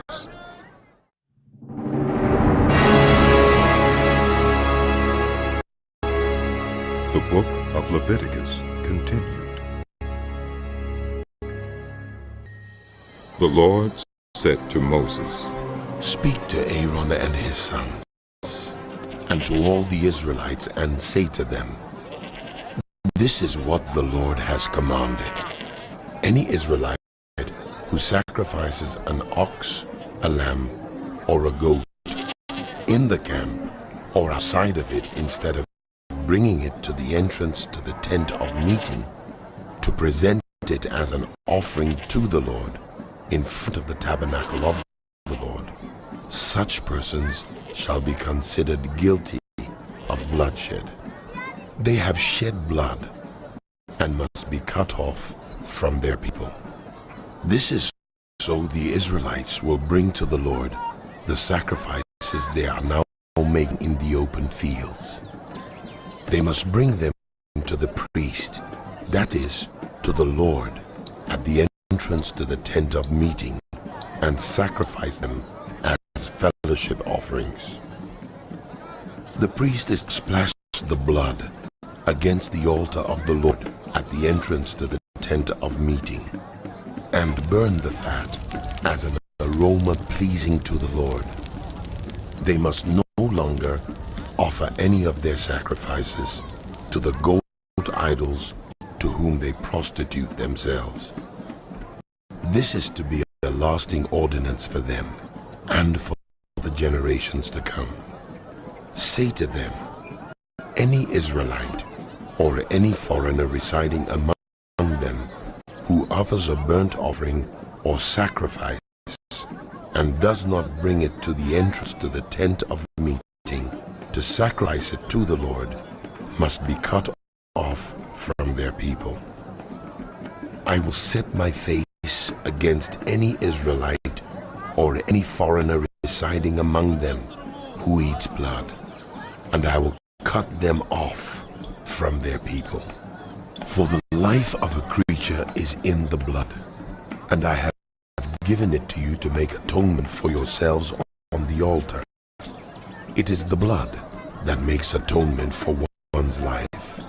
Therefore, I say to the Israelites, none of you may eat blood, nor may any foreigner residing among you eat blood. Any Israelite or any foreigner residing among you who hunts any animal or bird that may be eaten must drain out the blood and cover it with earth, because the life of every creature is its blood. That is why I have said to the Israelites, you must not eat the blood of any creature, because the life of every creature is its blood. Anyone who eats it must be cut off. Anyone, whether native-born or foreigner, who eats anything found dead or torn by wild animals must wash their clothes and bathe with water, and they will be ceremonially unclean till evening. Then they will be clean. But if they do not wash their clothes and bathe themselves, The Lord they said will to be Moses, held responsible. Speak to the Israelites and say to them, I am the Lord your God. You must not do as they do in Egypt, where you used to live. And you must not do as they do in the land of Canaan, where I am bringing you. Do not follow their practices. You must obey my laws and be careful to follow my decrees. I am the Lord your God. Keep my decrees and laws, for whoever obeys them will live by them. I am the Lord. No one is to approach any close relative to have sexual relations. I am the Lord. Do not dishonor your father by having sexual relations with your mother. She is your mother. Do not have relations with her. Do not have sexual relations with your father's wife. That would dishonor your father. Do not have sexual relations with your sister, either your father's daughter or your mother's daughter, whether she was born in the same home or elsewhere. Do not have sexual relations with your son's daughter or your daughter's daughter. That would dishonor you. Do not have sexual relations with the daughter of your father's wife, born to your father. She is your sister. Do not have sexual relations with your father's sister. She is your father's close relative. Do not have sexual relations with your mother's sister, because she is your mother's close relative. Do not dishonor your father's brother by approaching his wife to have sexual relations. She is your aunt. Do not have sexual relations with your daughter-in-law. She is your son's wife. Do not have relations with her. Do not have sexual relations with your brother's wife. That would dishonor your brother. Do not have sexual relations with both a woman and her daughter. Do not have sexual relations with either her son's daughter or her daughter's daughter. They are her close relatives. That is wickedness. Do not take your wife's sister as a rival wife and have sexual relations with her while your wife is living. Do not approach a woman to have sexual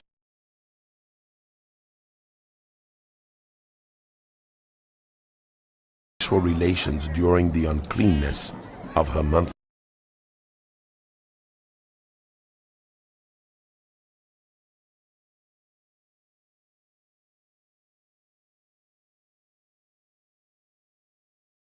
period.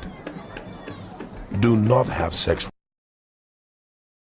relations with your neighbor's wife and defile yourself with her. Do not give any of your children to be sacrificed to Moloch, for you must not profane the name of your God. I am the Lord. Do not have sexual relations with a man as one does with a woman. That is detestable. Do not have sexual relations with an animal and defile yourself with it. A woman must not present herself to an animal to have sexual relations with it. That is a perversion. Do not defile yourselves in any of these ways, because this is how the nations that I am going to drive out before you became defiled. Even the land was defiled, so I punished it for its sin, and the land vomited out its inhabitants. But you must keep my decrees and my laws.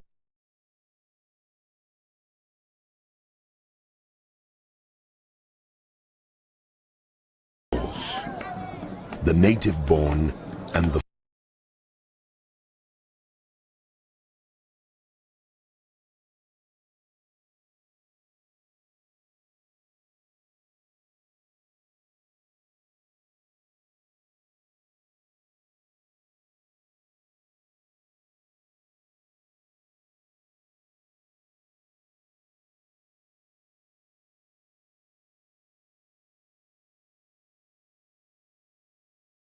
foreigners residing among you must not do any of these detestable things, for all these things were done by the people who lived in the land before you, and the land became defiled. And if you defile the land, it will vomit you out as it vomited out the nations that were before you. Everyone who does any of these detestable things, such persons must be cut off from their people. Keep my requirements and do not follow any of the detestable customs that were practiced before you came, and do not defile yourselves with them. I am the Lord said to Moses, your God. Speak to the entire assembly of Israel and say to them, be holy, because I, the Lord your God, am holy.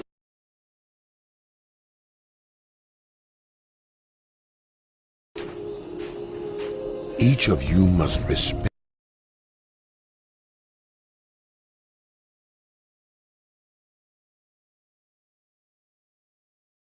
your mother and father, and you must observe my Sabbaths.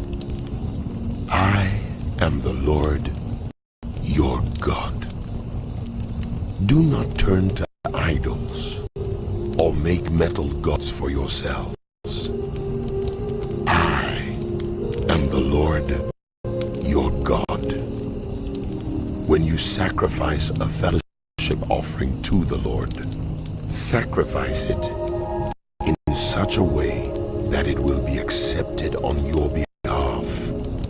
It shall be eaten on the day you sacrifice it, or on the next day. Anything left over until the third day must be burned up. If any of it is eaten on the third day, it is impure and will not be accepted. Whoever eats it will be held responsible, because they have desecrated what is holy to the Lord. Must be cut off from their people. When you reap the harvest of your land, do not reap to the very edges of your field or gather the gleanings of your harvest.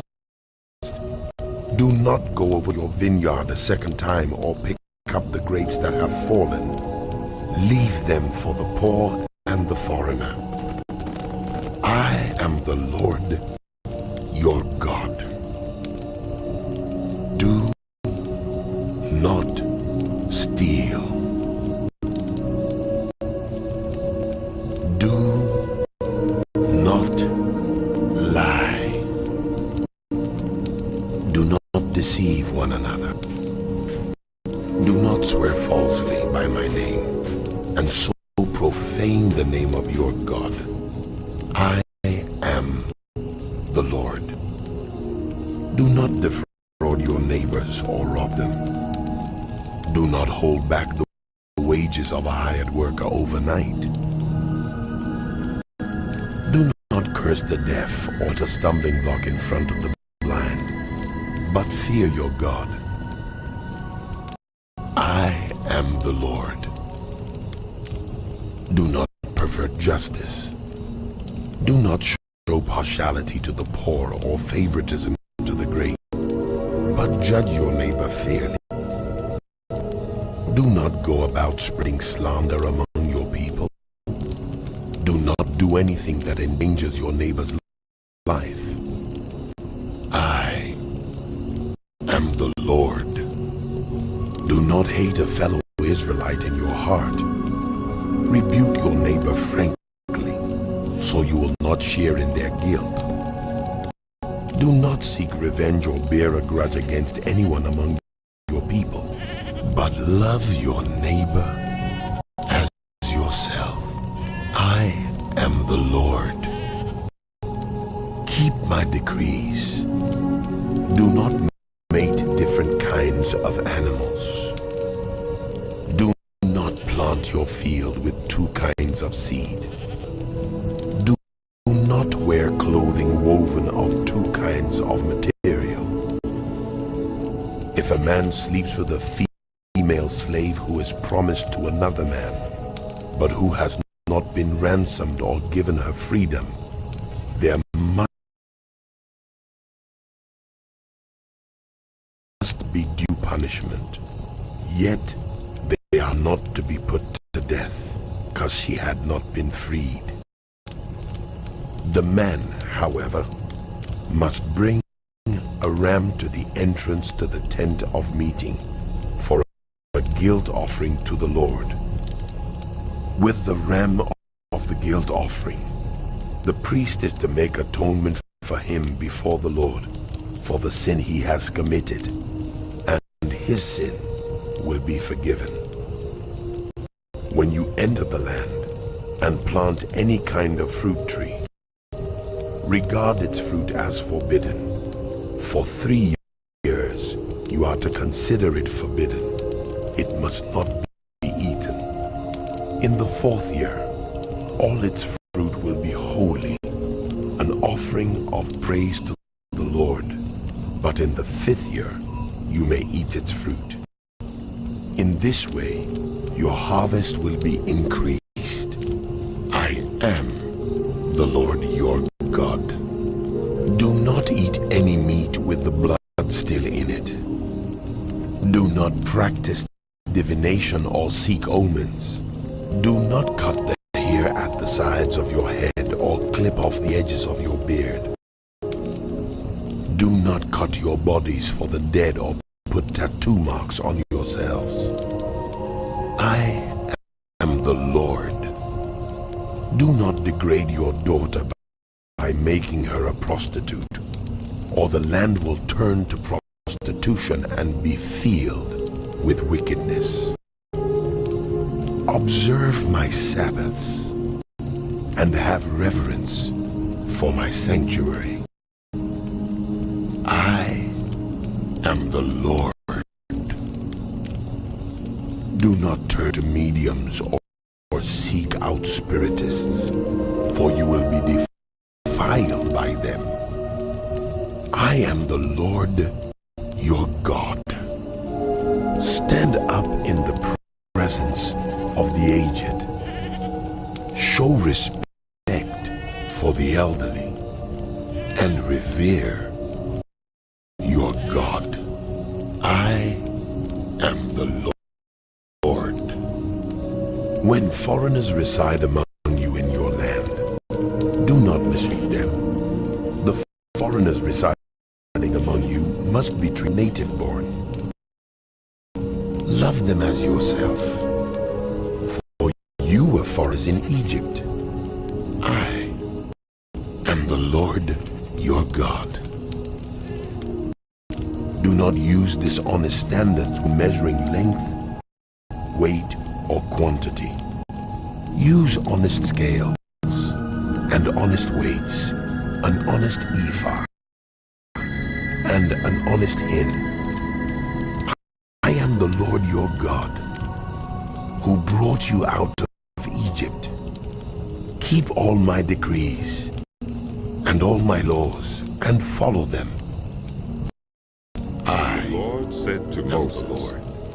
Say to the Israelites, any Israelite or any foreigner residing in Israel who sacrifices any of his children to Molech is to be put to death. The members of the community are to stone him. I myself will set my face against him and cut him off from his people. For by sacrificing his children to Molech, he has defiled my sanctuary and profaned my holy name. If the members of the community close their eyes when that man sacrifices one of his children to Molech, and if they fail to put him to death, I myself will set my face against him and his family, and will cut them off from their people, together with all who follow him in prostituting themselves to Molech. I will set my face against anyone who turns to mediums and spiritists to prostitute themselves by following them, and I will cut them off from their people. Consecrate yourselves and be holy, because I am the Lord your God. Keep my decrees and follow them.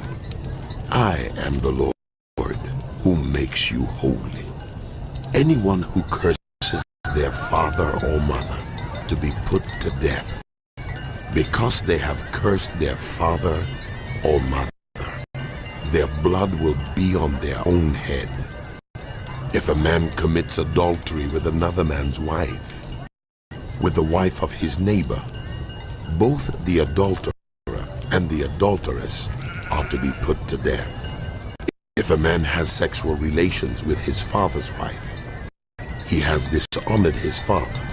Both the man and the woman are to be put to death. Their blood will be on their own heads. If a man has sexual relations with his daughter-in-law, both of them are to be put to death. What they have done is a perversion. Their blood will be on their own heads. If a man has sexual relations with a man, as one does with a woman, both of them have done what is detestable. They are to be put to death. Their blood will be on their own heads. If a man marries both a woman and her mother, it is wicked.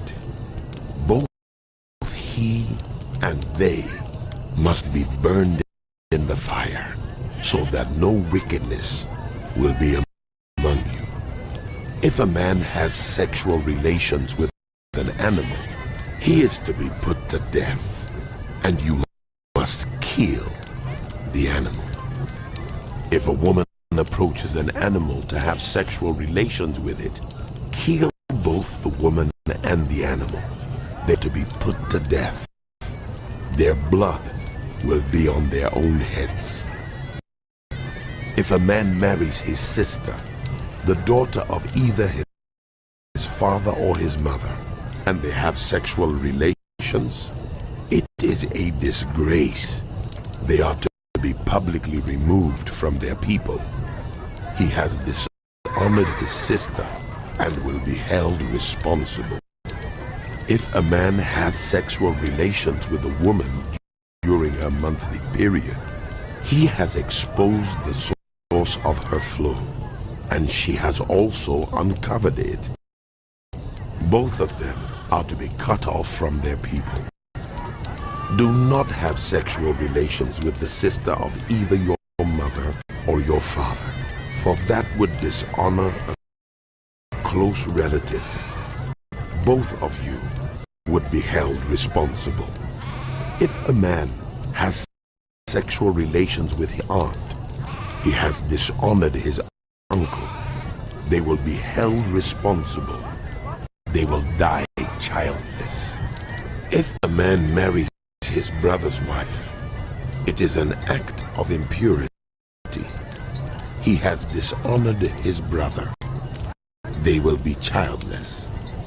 Keep all my decrees and laws and follow them, so that the land where I am bringing you to live may not vomit you out. You must not live according to the customs of the nations I am going to drive out before you, because they did all these things. I abhorred them. But I said to you, you will possess their land. I will give it to you as an inheritance.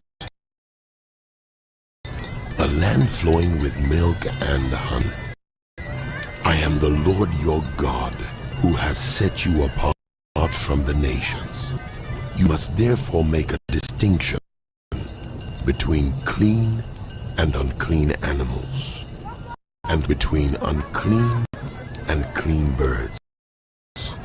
Do not defile yourselves by any animal or bird, or anything that moves along the ground, those which I have set apart for you. You are to be holy to me, because I, the Lord, am holy, and have set you apart from the nations to be my man or woman who is a medium or spiritist among you must be put to death.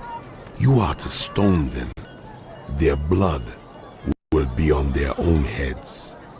The Lord said to Moses, Speak to the priests, the sons of Aaron, and say to them, a priest must not make himself ceremonially unclean for any of his people who die, except for a close relative, such as his mother or father, his son or daughter, his brother, or an unmarried sister who is dependent on, since she has no husband.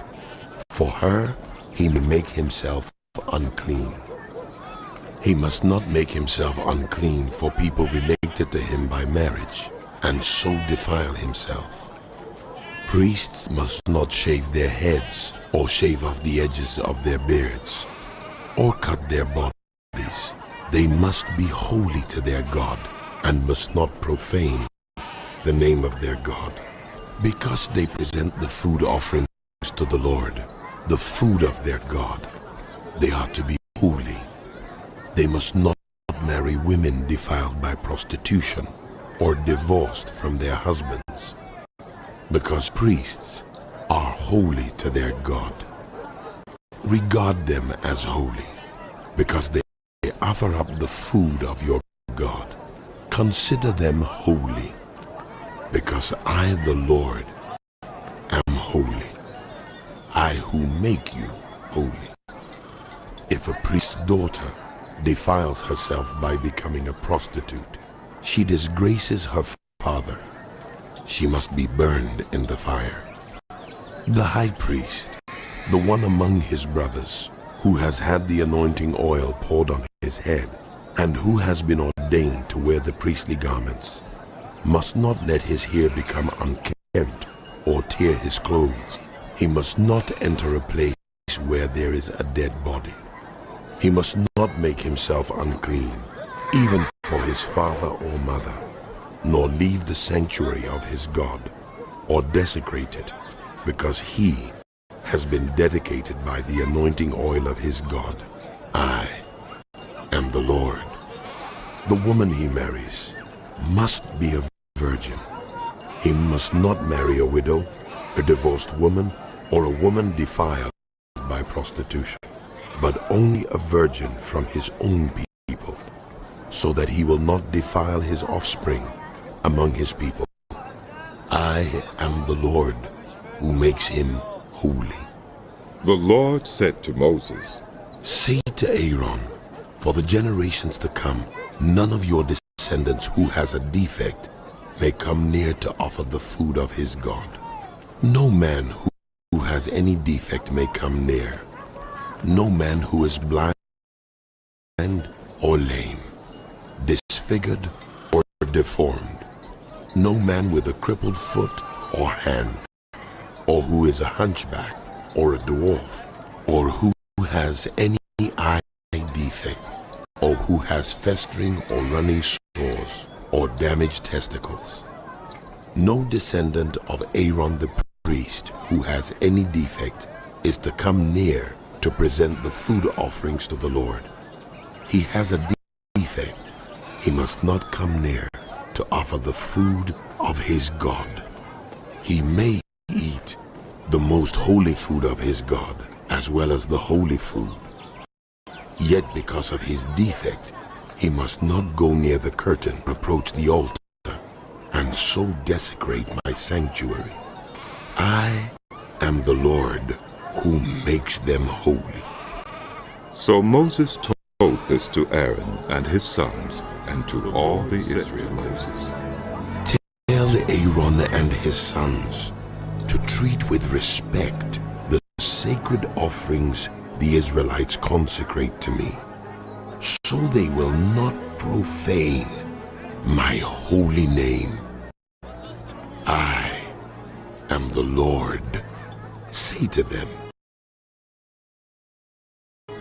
for the generations to come, if any of your descendants is ceremonially unclean and yet comes near the sacred offerings that the Israelites consecrate to the Lord, that person must be cut off from my presence. I am the Lord. If a descendant of Aaron has a defiling skin disease or a bodily discharge, he may not eat the sacred offerings until he is cleansed. He will also be unclean if he touches something defiled by a corpse, or by anyone who has an emission of semen, or if he touches any crawling thing that makes him unclean, or any person who makes him unclean. Whatever the uncleanness may be, the one who touches any such thing will be unclean till evening.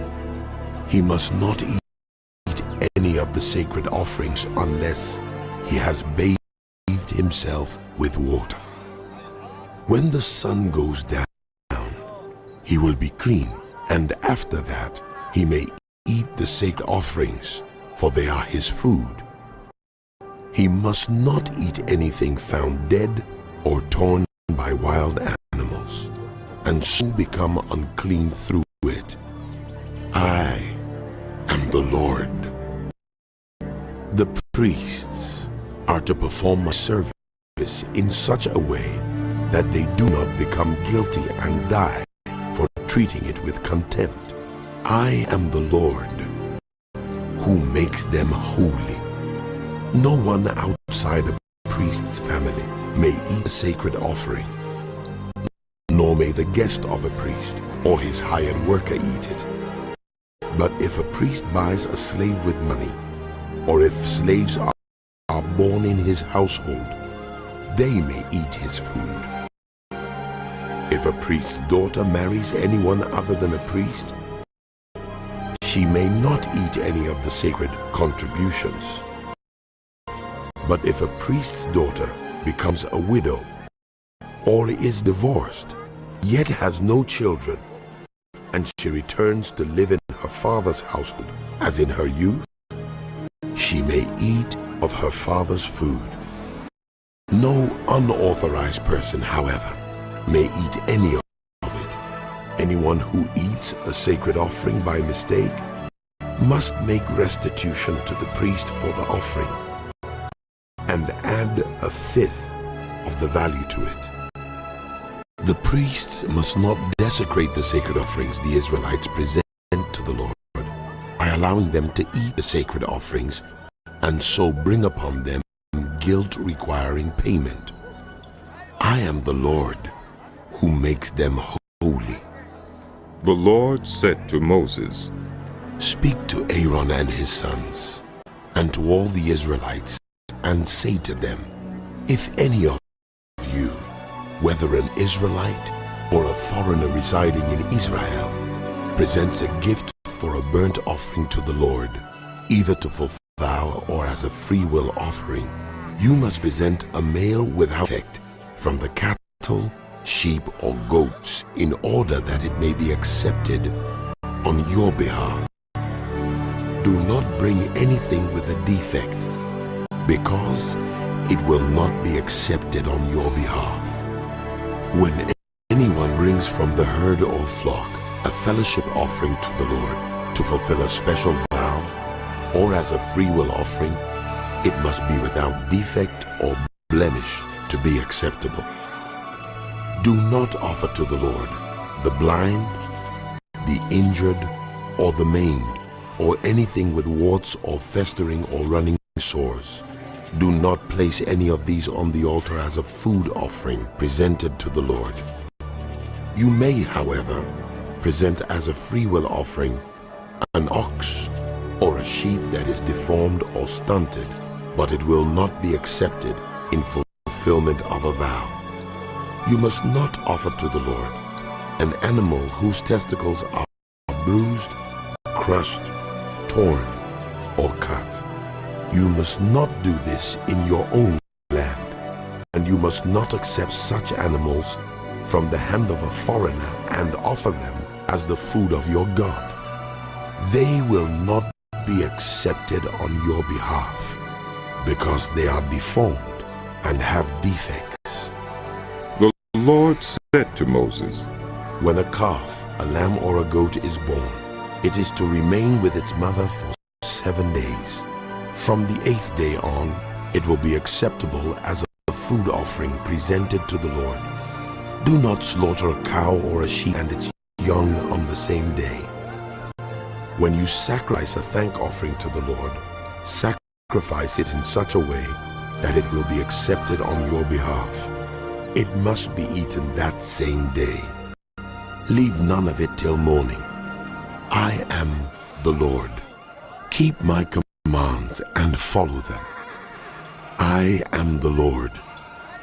Do not profane my holy name, for I must be acknowledged as holy by the Israelites. I am the Lord who made you holy and who brought you out of Egypt to be your God. I am the Lord. The Lord said to Moses, Speak to the Israelites and say to them, These are my appointed festivals, the appointed festivals of the Lord, which you are to proclaim as sacred assemblies. There are 6 days when you may work, but the 7th day is a day of Sabbath rest, a day of sacred assembly. You are not to do any work wherever you live. It is a Sabbath to the Lord. These are the Lord's appointed festivals, the sacred assemblies you are to proclaim at their appointed times. The Lord's Passover begins at twilight on the 14th day of the first month. On the 15th day of that month, the Lord's festival of unleavened bread begins. For 7 days, you must eat bread made without yeast. On the first day, hold a sacred assembly and do no regular work. For 7 days, present a food offering to the Lord. And on the 7th day, hold a sacred assembly and do no regular work. The Lord said to Moses, Speak to the Israelites and say to them, When you enter the land I am going to give you, and you reap its harvest, bring to the priest a sheaf of the first grain you harvest. He is to wave the sheaf before the Lord, so it will be accepted on your behalf. The priest is to wave it on the day after the Sabbath. On the day you wave the sheaf, you must sacrifice as a burnt offering to the Lord a lamb, a year old without defect. together with its grain offering of 2/10 of an ephah of the finest flour mixed with olive oil, a food offering presented to the Lord, a pleasing aroma, and its drink offering of 1/4 of a hin of wine. You must not eat any bread, or roasted or new grain, until the very day you bring this offering to your God. This is to be a lasting ordinance for the generations to come, wherever you live. From the day after the Sabbath, the day you brought the sheaf of the wave offering, count off 7 full weeks. Count off 50 days up to the day after the 7th Sabbath, and then present an offering of new grain to the Lord. From wherever you live, bring 2 loaves made of 2/10 of an ephah of the finest flour baked with yeast, as a wave offering of first fruits to the Lord. Present with this bread 7 male lambs, each a year old and without defect, 1 young bull and 2 rams. They will be a burnt offering to the Lord, together with their grain offerings and drink offerings, a food offering, an aroma pleasing to the Lord. Then sacrifice 1 male goat for a sin offering, and 2 lambs, each a year old, for a fellowship offering. The priest is to wave the 2 lambs before the Lord as a wave offering, together with the bread of the first fruits. They are a sacred offering to the Lord for the priest. On that same day, you are to proclaim a sacred assembly and do no regular work. This is to be a lasting ordinance for the generations to come, wherever you live. When you reap the harvest of your land, do not reap to the very edges of your field, or gather the gleanings of your harvest. Leave them for the poor and for the foreigner residing among you. I am the Lord your God. The Lord said to Moses, Say to the Israelites, on the first day of the 7th month, you are to have a day of Sabbath rest, a sacred assembly commemorated with trumpet blasts. Do no regular work, but present a food offering to the Lord. The Lord said to Moses, The 10th day of this 7th month is the Day of Atonement. Hold a sacred assembly and deny yourselves and present a food offering to the Lord. Do not do any work on that day, because it is the Day of Atonement, when atonement is made for you before the Lord your God.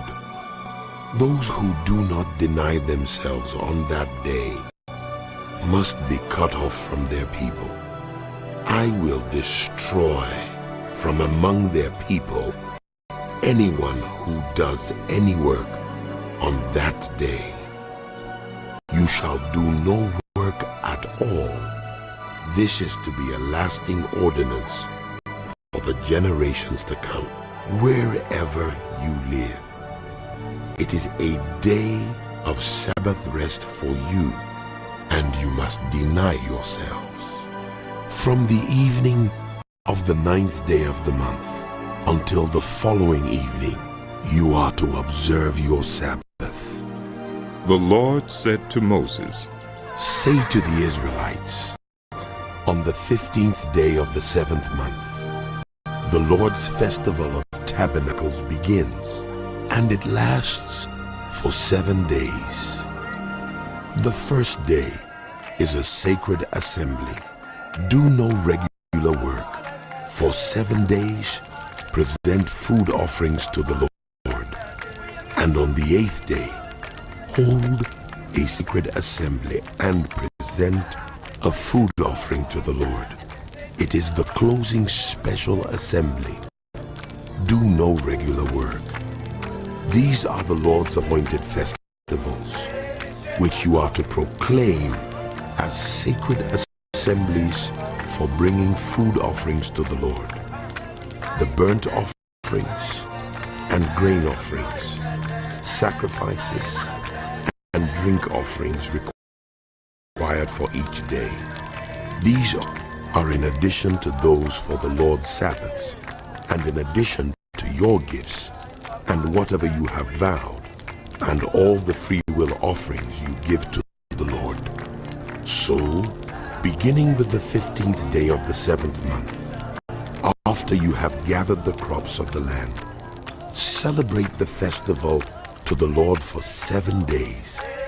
The first day is a day of Sabbath rest, and the 8th day also is a day of Sabbath rest. On the first day, you are to take branches from luxuriant trees, from palms, willows, and other leafy trees, and rejoice before the Lord your God for 7 days.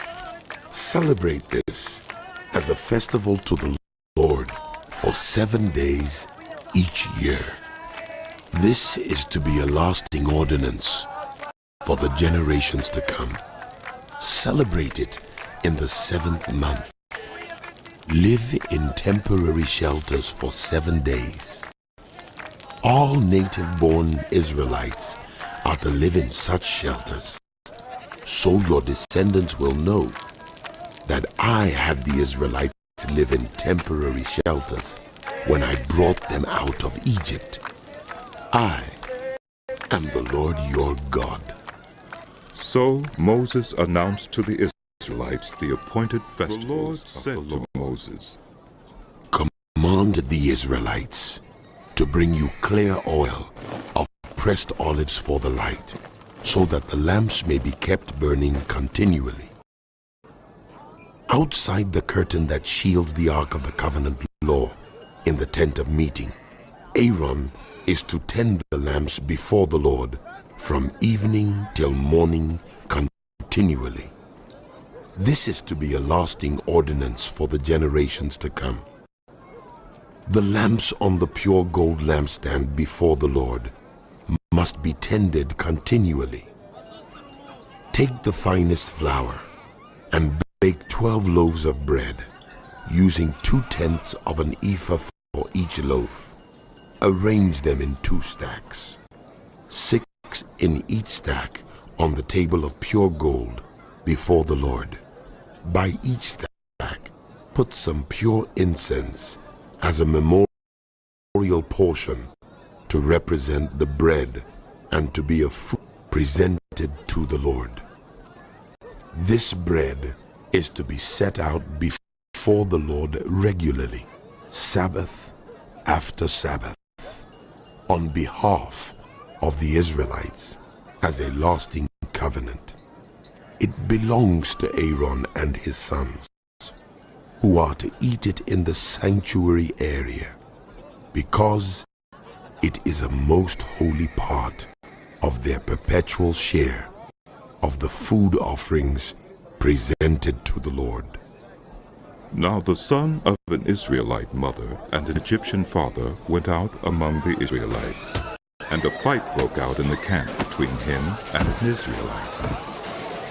The son of the Israelite woman blasphemed the name with a curse, so they brought him to Moses.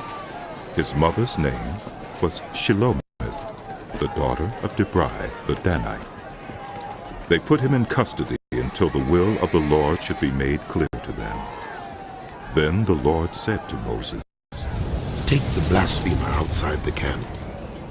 All those who heard him are to lay their hands on his head, and the entire assembly is to stone him. Say to the Israelites, anyone who curses their God will be held responsible. Anyone who blasphemes the name of the Lord is to be put to death. The entire assembly must stone them, whether foreigner or native born. When they blaspheme the name, they are to be put to death. Anyone who takes the life of a human being is to be put to death. Anyone who takes the life of someone's animal must make restitution, life for life. Anyone who injures a neighbor is to be injured in the same manner. Fracture for fracture, eye for eye, tooth for tooth. The one who has inflicted the injury must suffer the same injury. Whoever kills an animal must make restitution, but whoever kills a human being is to be put to death. You are to have the same law for the foreigner and the native born. I am the Lord your God. Then Moses spoke to the Israelites, and they took the blasphemer outside the camp and stoned him. The Israelites did as the Lord commanded. The Lord said to Moses on Mount Sinai, Speak to the Israelites and say to them, when you enter the land I am going to give you, the land itself must observe a Sabbath to the Lord. For 6 years sow your fields, and for 6 years prune your vineyards and gather their crops. But in the 7th year, the land is to have a year of Sabbath rest. As the Lord, do not sow your fields or prune your vineyards. Do not reap what grows of itself, or harvest the grapes of your untended vines. The land is to have a year of rest. Whatever the land yields during the Sabbath year will be food for you, for yourself, your male and female servants, and the hired worker and temporary resident who live among you, as well as for your livestock and the wild animals in your land. Whatever the land produces may be eaten. Count off 7 Sabbath years, 7 times 7 years, so that the 7 Sabbath years amount to a period of 49 years. Then have the trumpet sounded on the day of it. Sound the trumpet throughout your land. Consecrate the 50th year and proclaim liberty throughout the land to all its inhabitants.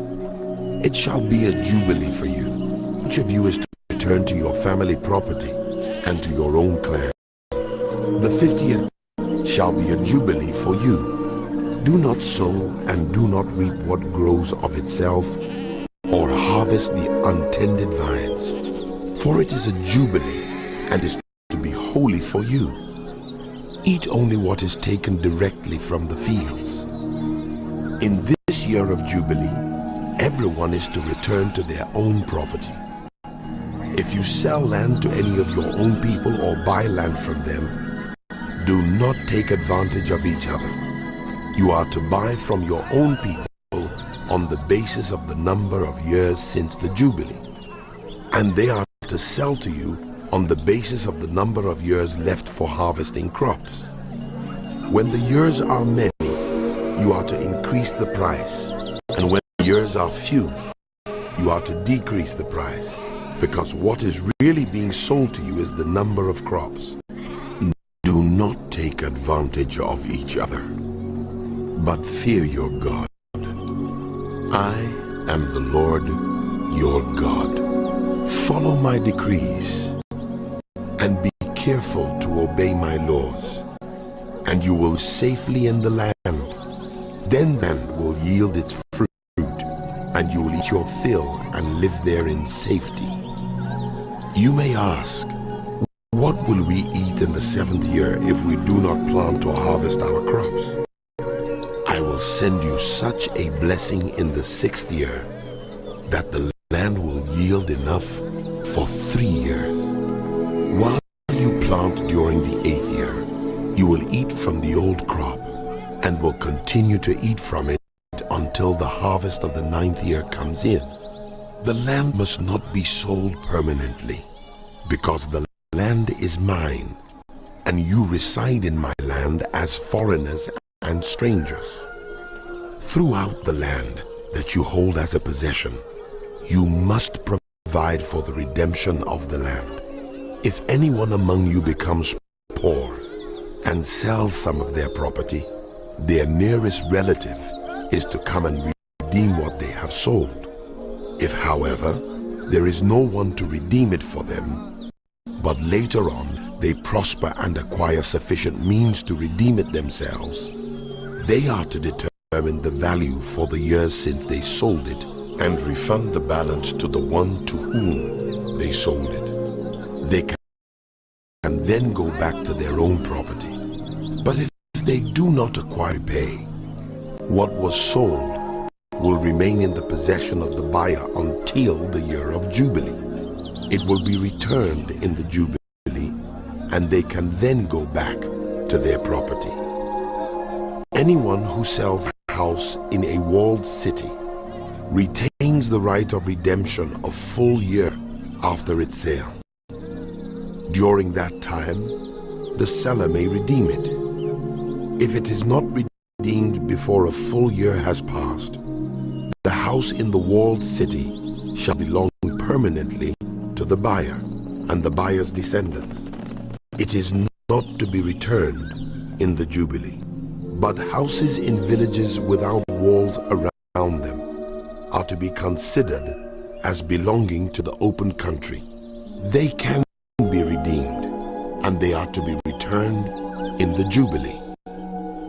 The Levites always have the right to redeem their houses in the Levitical towns which they possess. So the property of the Levites is redeemable.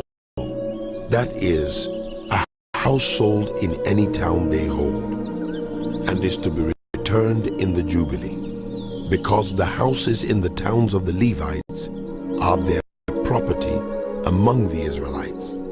But the pasture land belonging to their towns must be sold. It is their permanent possession.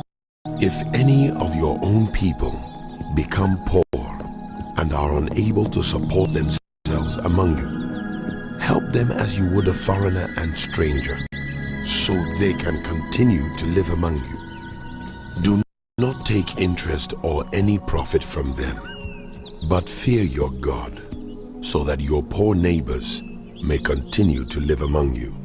You must not lend them money at interest or sell them food at a profit. I am the Lord your God, who brought you out of Egypt to give you the land of Canaan and to be your God. If any of your own people become poor and sell themselves to you, do not make them work as slaves. They are to be treated as hired workers or temporary residents among you. They are to work for you until the year of Jubilee. Then they and their children are to be released, and they will go back to their own clans and to the property of their ancestors. Because the Israelites are my servants, whom I brought out of Egypt, they must not be sold as slaves. Do not rule over them ruthlessly, but fear your God. Your male and female slaves are to come from the nations around you. From them you may buy slaves. You may also buy some of the temporary residents living among you and members of their clans born in your country, and they will become your property. You can bequeath them to your children as inherited property and can make them slaves for life, but you must not rule over your fellow Israelites ruthlessly. If a foreigner residing among you becomes rich, and any of your own people become poor and sell themselves to the foreigner or to a member of the foreigner's clan, they retain the right of redemption after they have sold themselves. One of their relatives may redeem them, an uncle or a cousin or any blood relative in their clan may redeem them. or if any of them prosper, they may redeem themselves. They and their buyer are to count the time from the year they sold themselves up to the year of Jubilee. The price for their release is to be based on the rate paid to a hired worker for that number of years. If many years remain, they must pay for their redemption a larger share of the price paid for them.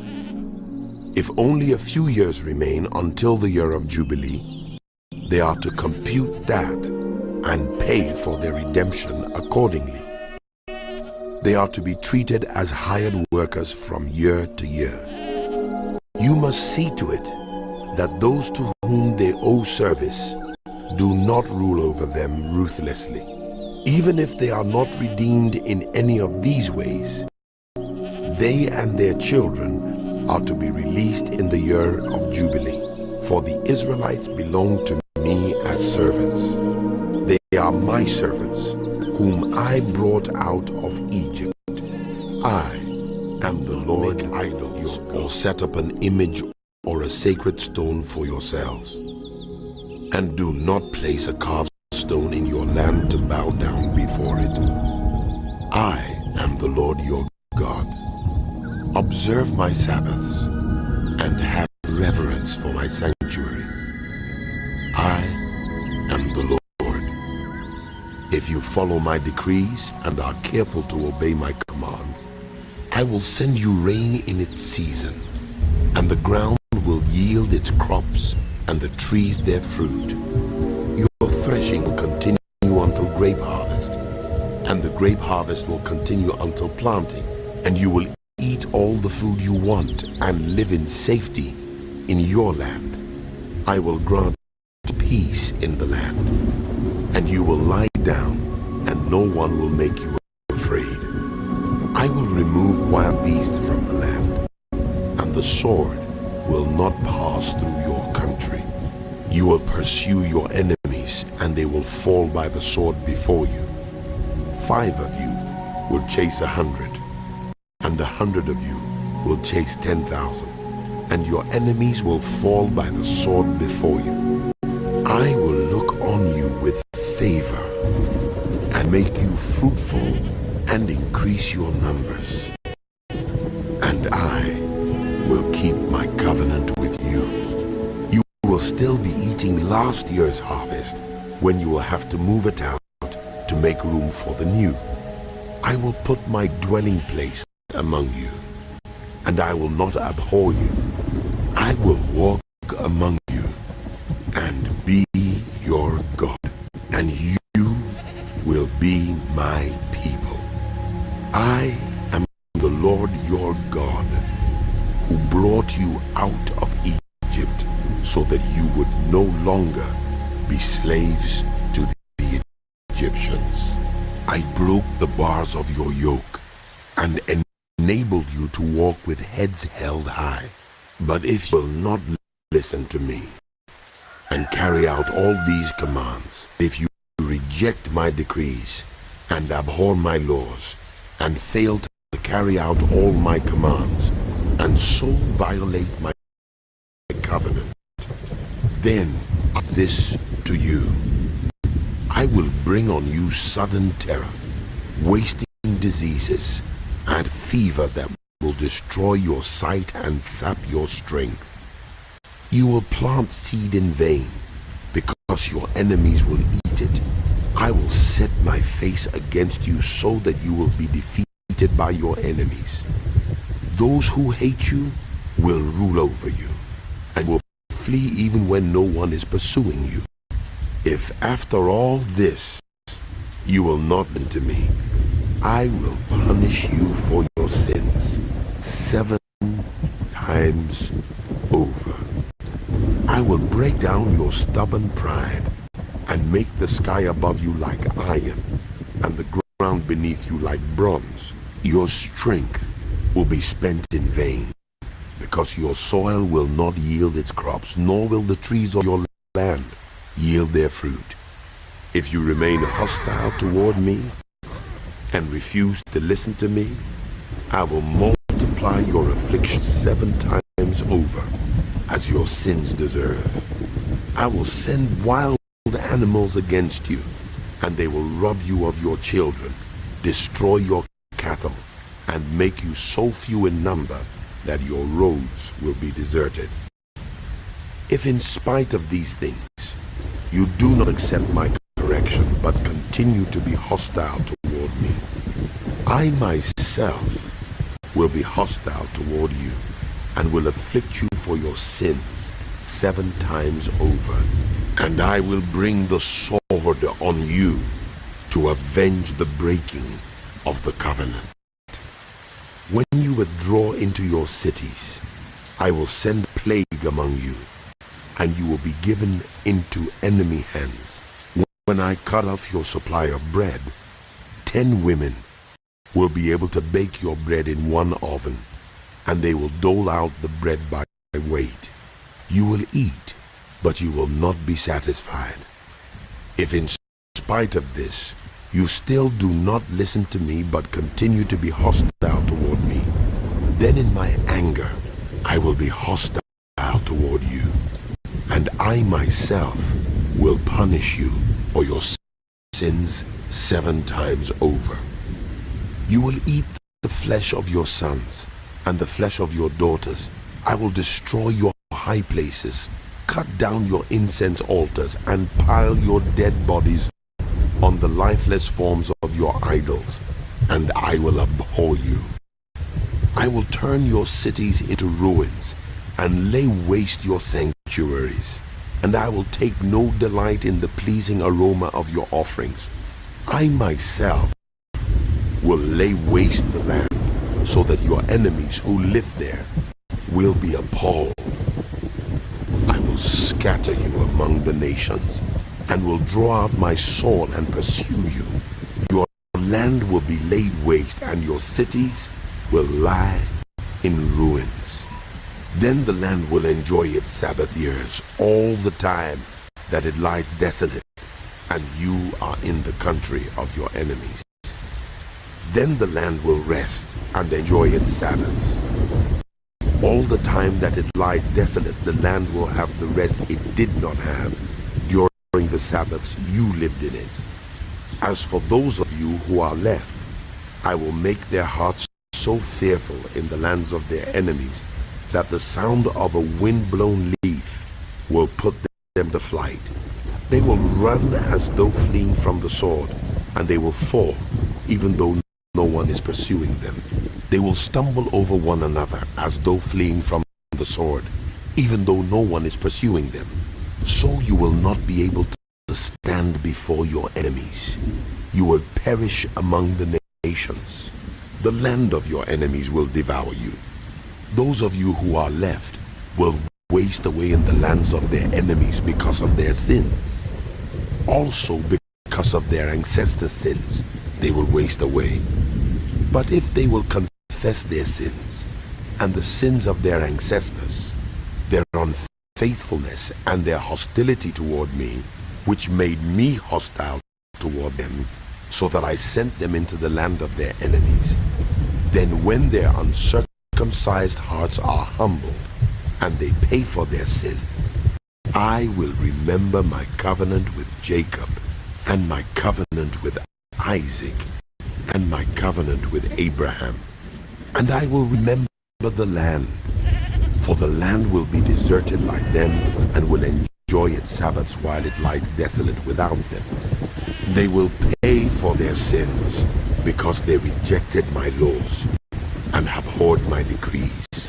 Yet in spite of this, when they are in the land of their enemies, I will not reject them or abhor them so as to destroy them completely, breaking my covenant with them. I am the Lord their God, but for their sake I will remember the covenant with their ancestors, whom I brought out of Egypt in the sight of the nations, to be their God. I am the Lord. These are the decrees, the laws, and the regulations that the Lord established on Mount Sinai between himself and the Israelites through Moses. The Lord said to Moses, Speak to the Israelites and say to them, anyone makes a special vow to dedicate a person to the Lord by giving the equivalent value, set the value of a male between the ages of 20 and 60 at 50 shekels of silver, according to the sanctuary shekel. For a female, set her value at 30 shekels. For a person between the ages of 5 and 20, set the value of a male at 20 shekels, and of a female at 10 shekels. For a person between 1 month and 5 years, set the value of a male at 5 shekels of silver, and that of a female at 3 shekels of silver. For a person 60 years old or more, set the value of a male at 15 shekels, and of a female at 10 shekels. If anyone making the vow is too poor to pay the specified amount, the person being dedicated is to be presented to the priest, who will set the value according to what the one making the vow can afford. If what anyone vowed is an animal that is acceptable as an offering to the Lord, such an animal given to the Lord becomes holy. They must not exchange it or substitute a good one for a bad one, or a bad one for a good one. If they should substitute one animal for another, both it and the substitute become holy. If what they vowed is a ceremonially unclean animal, one that is not acceptable as an offering to the Lord, the animal must be presented to the priest, who will judge its quality as good or bad. Whatever value the priest then sets, that is what it will be. If the owner wishes to redeem the animal, a fifth must be added to its value. If anyone dedicates their house as something holy to the Lord, the priest will judge its quality good or bad. Whatever value the priest then sets, so it will remain. If the one who dedicates their house wishes to redeem it, they must add a fifth to its value, and the house will again become theirs. If anyone dedicates to the Lord part of their, its value is to be set according to the amount of seed required for it. 50 shekels of silver to a homer of barley seed. If they dedicate a field during the year of Jubilee, the value that has been set remains. But if they dedicate a field after the Jubilee, the priest will determine the value according to the number of years that remain until the next year of Jubilee, and its set value will be reduced. If the one who dedicates the field wishes to redeem it, they must add a fifth to its value, and the field will again become theirs.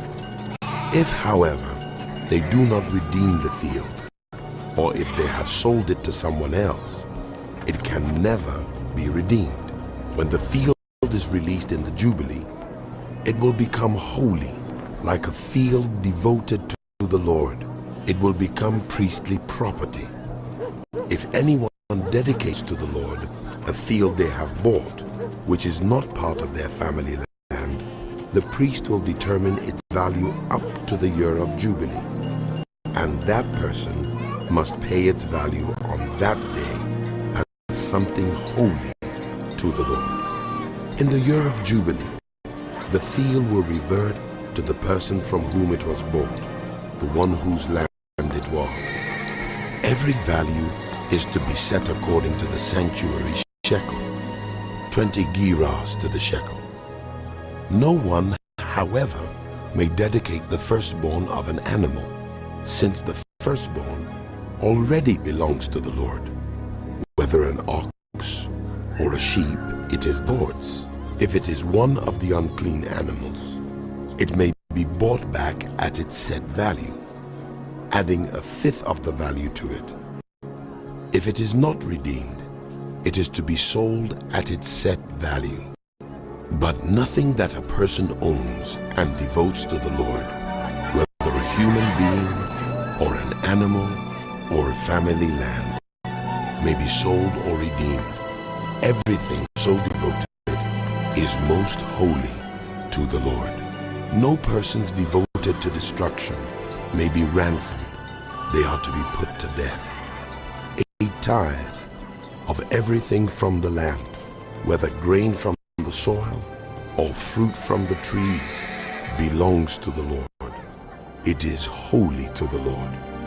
Whoever would redeem any of their tithe must add a fifth of the value to it. Every tithe of the herd and flock, every 10th animal that passes under the shepherd's rod, will be holy to the Lord.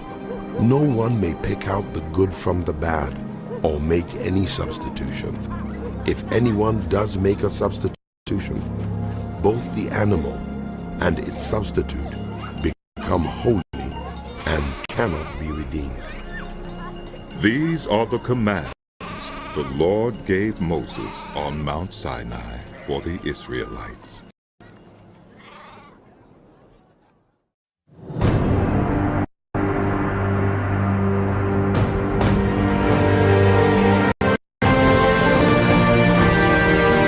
Inspired by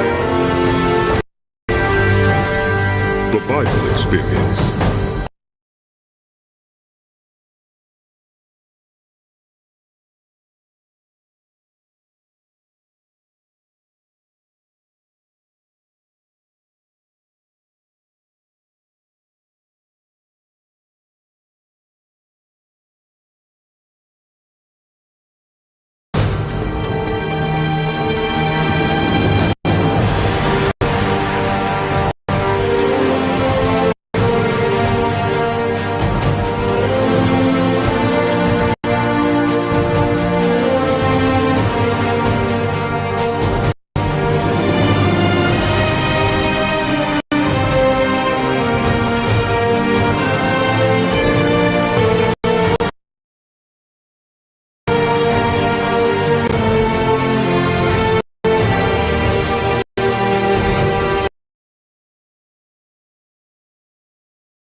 Going in cycles.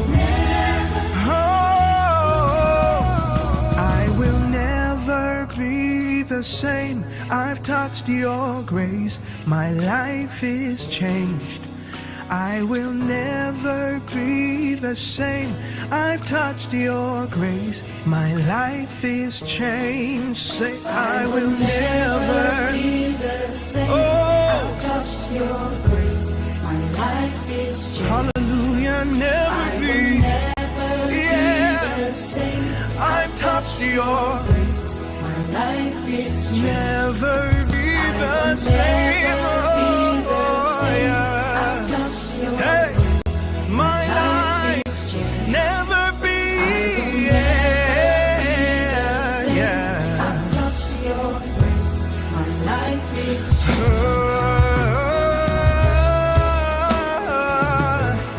can never be the same. I've had an encounter, yeah. I've touched your grace, yeah. Oh, I will never be the same. I've touched your grace. My life must change. I will never be the same. I've touched your grace. My life must never be the same. Yes, I've touched your grace. My life must never be the same. Oh, I've touched your grace. Hey, I can never be the same. No, no, no. Touched your grace. Yes, never be.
Touched your grace.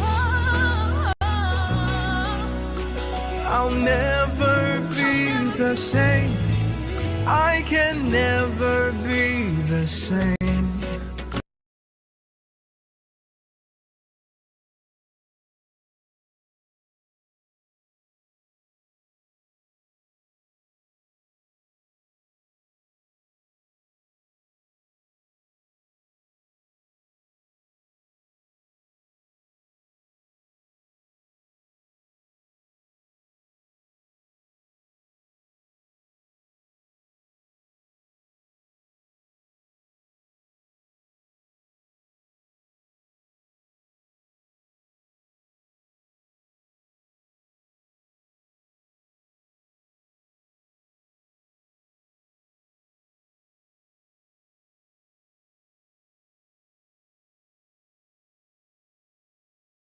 Leviticus. It's the third book of the Bible, and it's set right after the exodus of the Israelites from their slavery. When God brought them to the foot of Mount Sinai, led Israel into a covenant relationship. Now, they had quickly rebelled and broke that covenant, and God had wanted for his glorious presence to come and live right in the midst of Israel in the form of this tabernacle. But Israel's sin has damaged the relationship.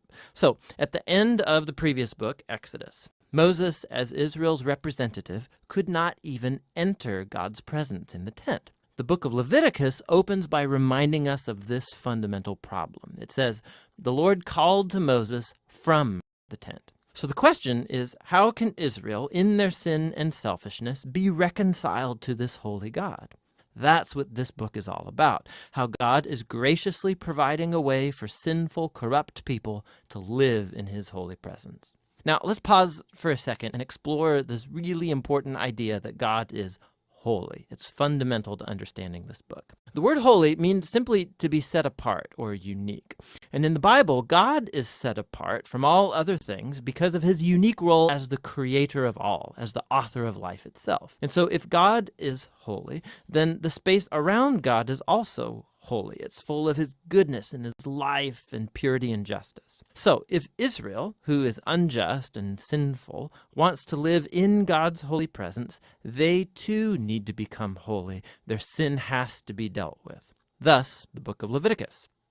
Now, the book has a really amazing symmetrical design. It explores the three main ways that God helps Israel to live in his presence. The outer sections are descriptions of the rituals Israel was to practice in God's holy presence. Sections focus on the role of Israel's priests as mediators between God and Israel. And inside of that are two matching sections that focus on Israel's purity. And then right here at the center of the book, there's a key ritual, the Day of Atonement, that brings the whole book together. The book concludes with a short section where Moses calls on Israel to be faithful to this covenant. Let's dive into the book. The first section explores the 5 main types of ritual sacrifices that Israel was to perform.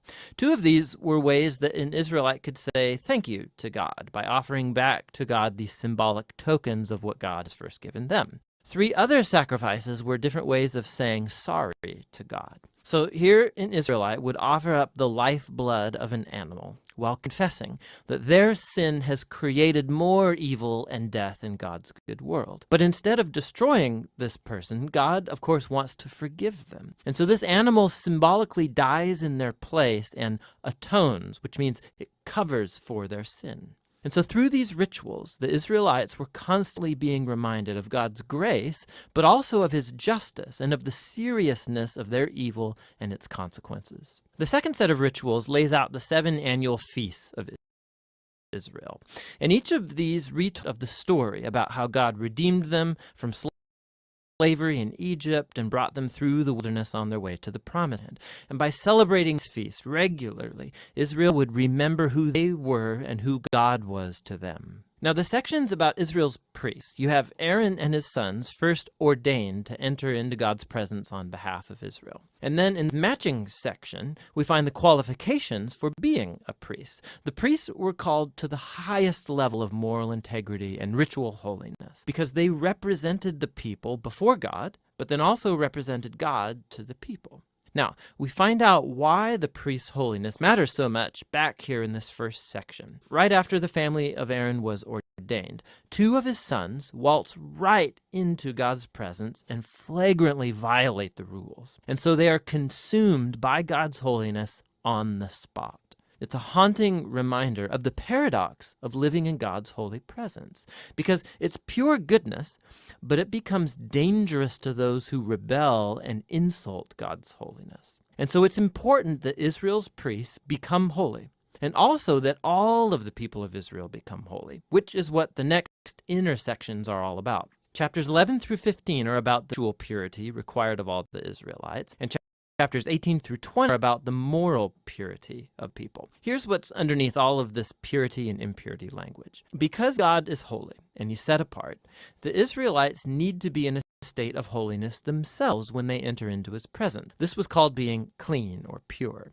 God's presence was off limits to anybody who was not in a holy state, and this was called being unclean or impure. Now, an Israelite could become impure in just a few ways. By contact with reproductive body fluids, by having a skin disease, by touching mold or fungus, or by touching a dead body. Now, for the Israelites, all of these were associated with mortality, with the loss of life, which gets us to the core symbol of all these ideas. You become impure when you're contaminated by touching death, so to speak. And death is the opposite of God's holiness because God's essence is life. Now, this is really key. Simply being impure was not sinful or wrong. Touching these kinds of things was a normal part of everyday life. And impurity was a temporary state. It just lasted a week or 2, and then it's over.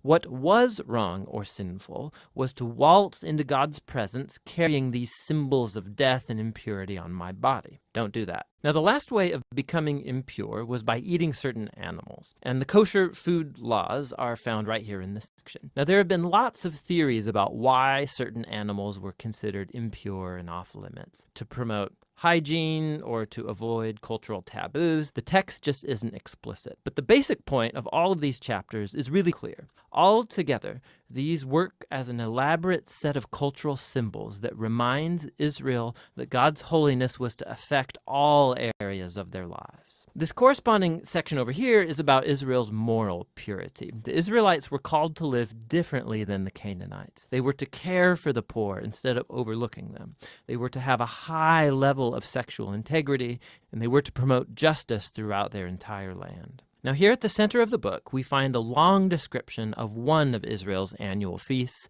the Day of Atonement. Odds are that not every Israelite's sin and rebellion would be covered through the individual sacrifices. And so once a year, the high priest would take 2 goats. One of these would become a purification offering and atone for the sins of the people. And the other was called the scapegoat. The priest would confess the sins of Israel and symbolically place them on this goat, and then it would be cast to the wilderness. Again, this is a very powerful image of God's desire to remove sin and its consequences from his people so that God can live with them in peace. The book concludes with Moses calling Israel to be faithful to all of the terms of the covenant, and he describes the blessings of peace and abundance that will result if Israel obeys all of these laws. He also warns them that if they're unfaithful and dishonor God's holiness, it will result in and ultimately exile from the land promised to Abraham. Now, if you want to see how Leviticus fits into the big storyline, it's helpful to look at the first sentence of the next book of the Bible, Numbers. The Lord spoke to Moses in the tent. So we can see that Moses is now able to enter God's presence on behalf of Israel. The book of Leviticus, it worked. So despite Israel's failure, God has provided a way for their sin to be covered so that God can live with sinful people in peace. And that's what the book of Leviticus is all about.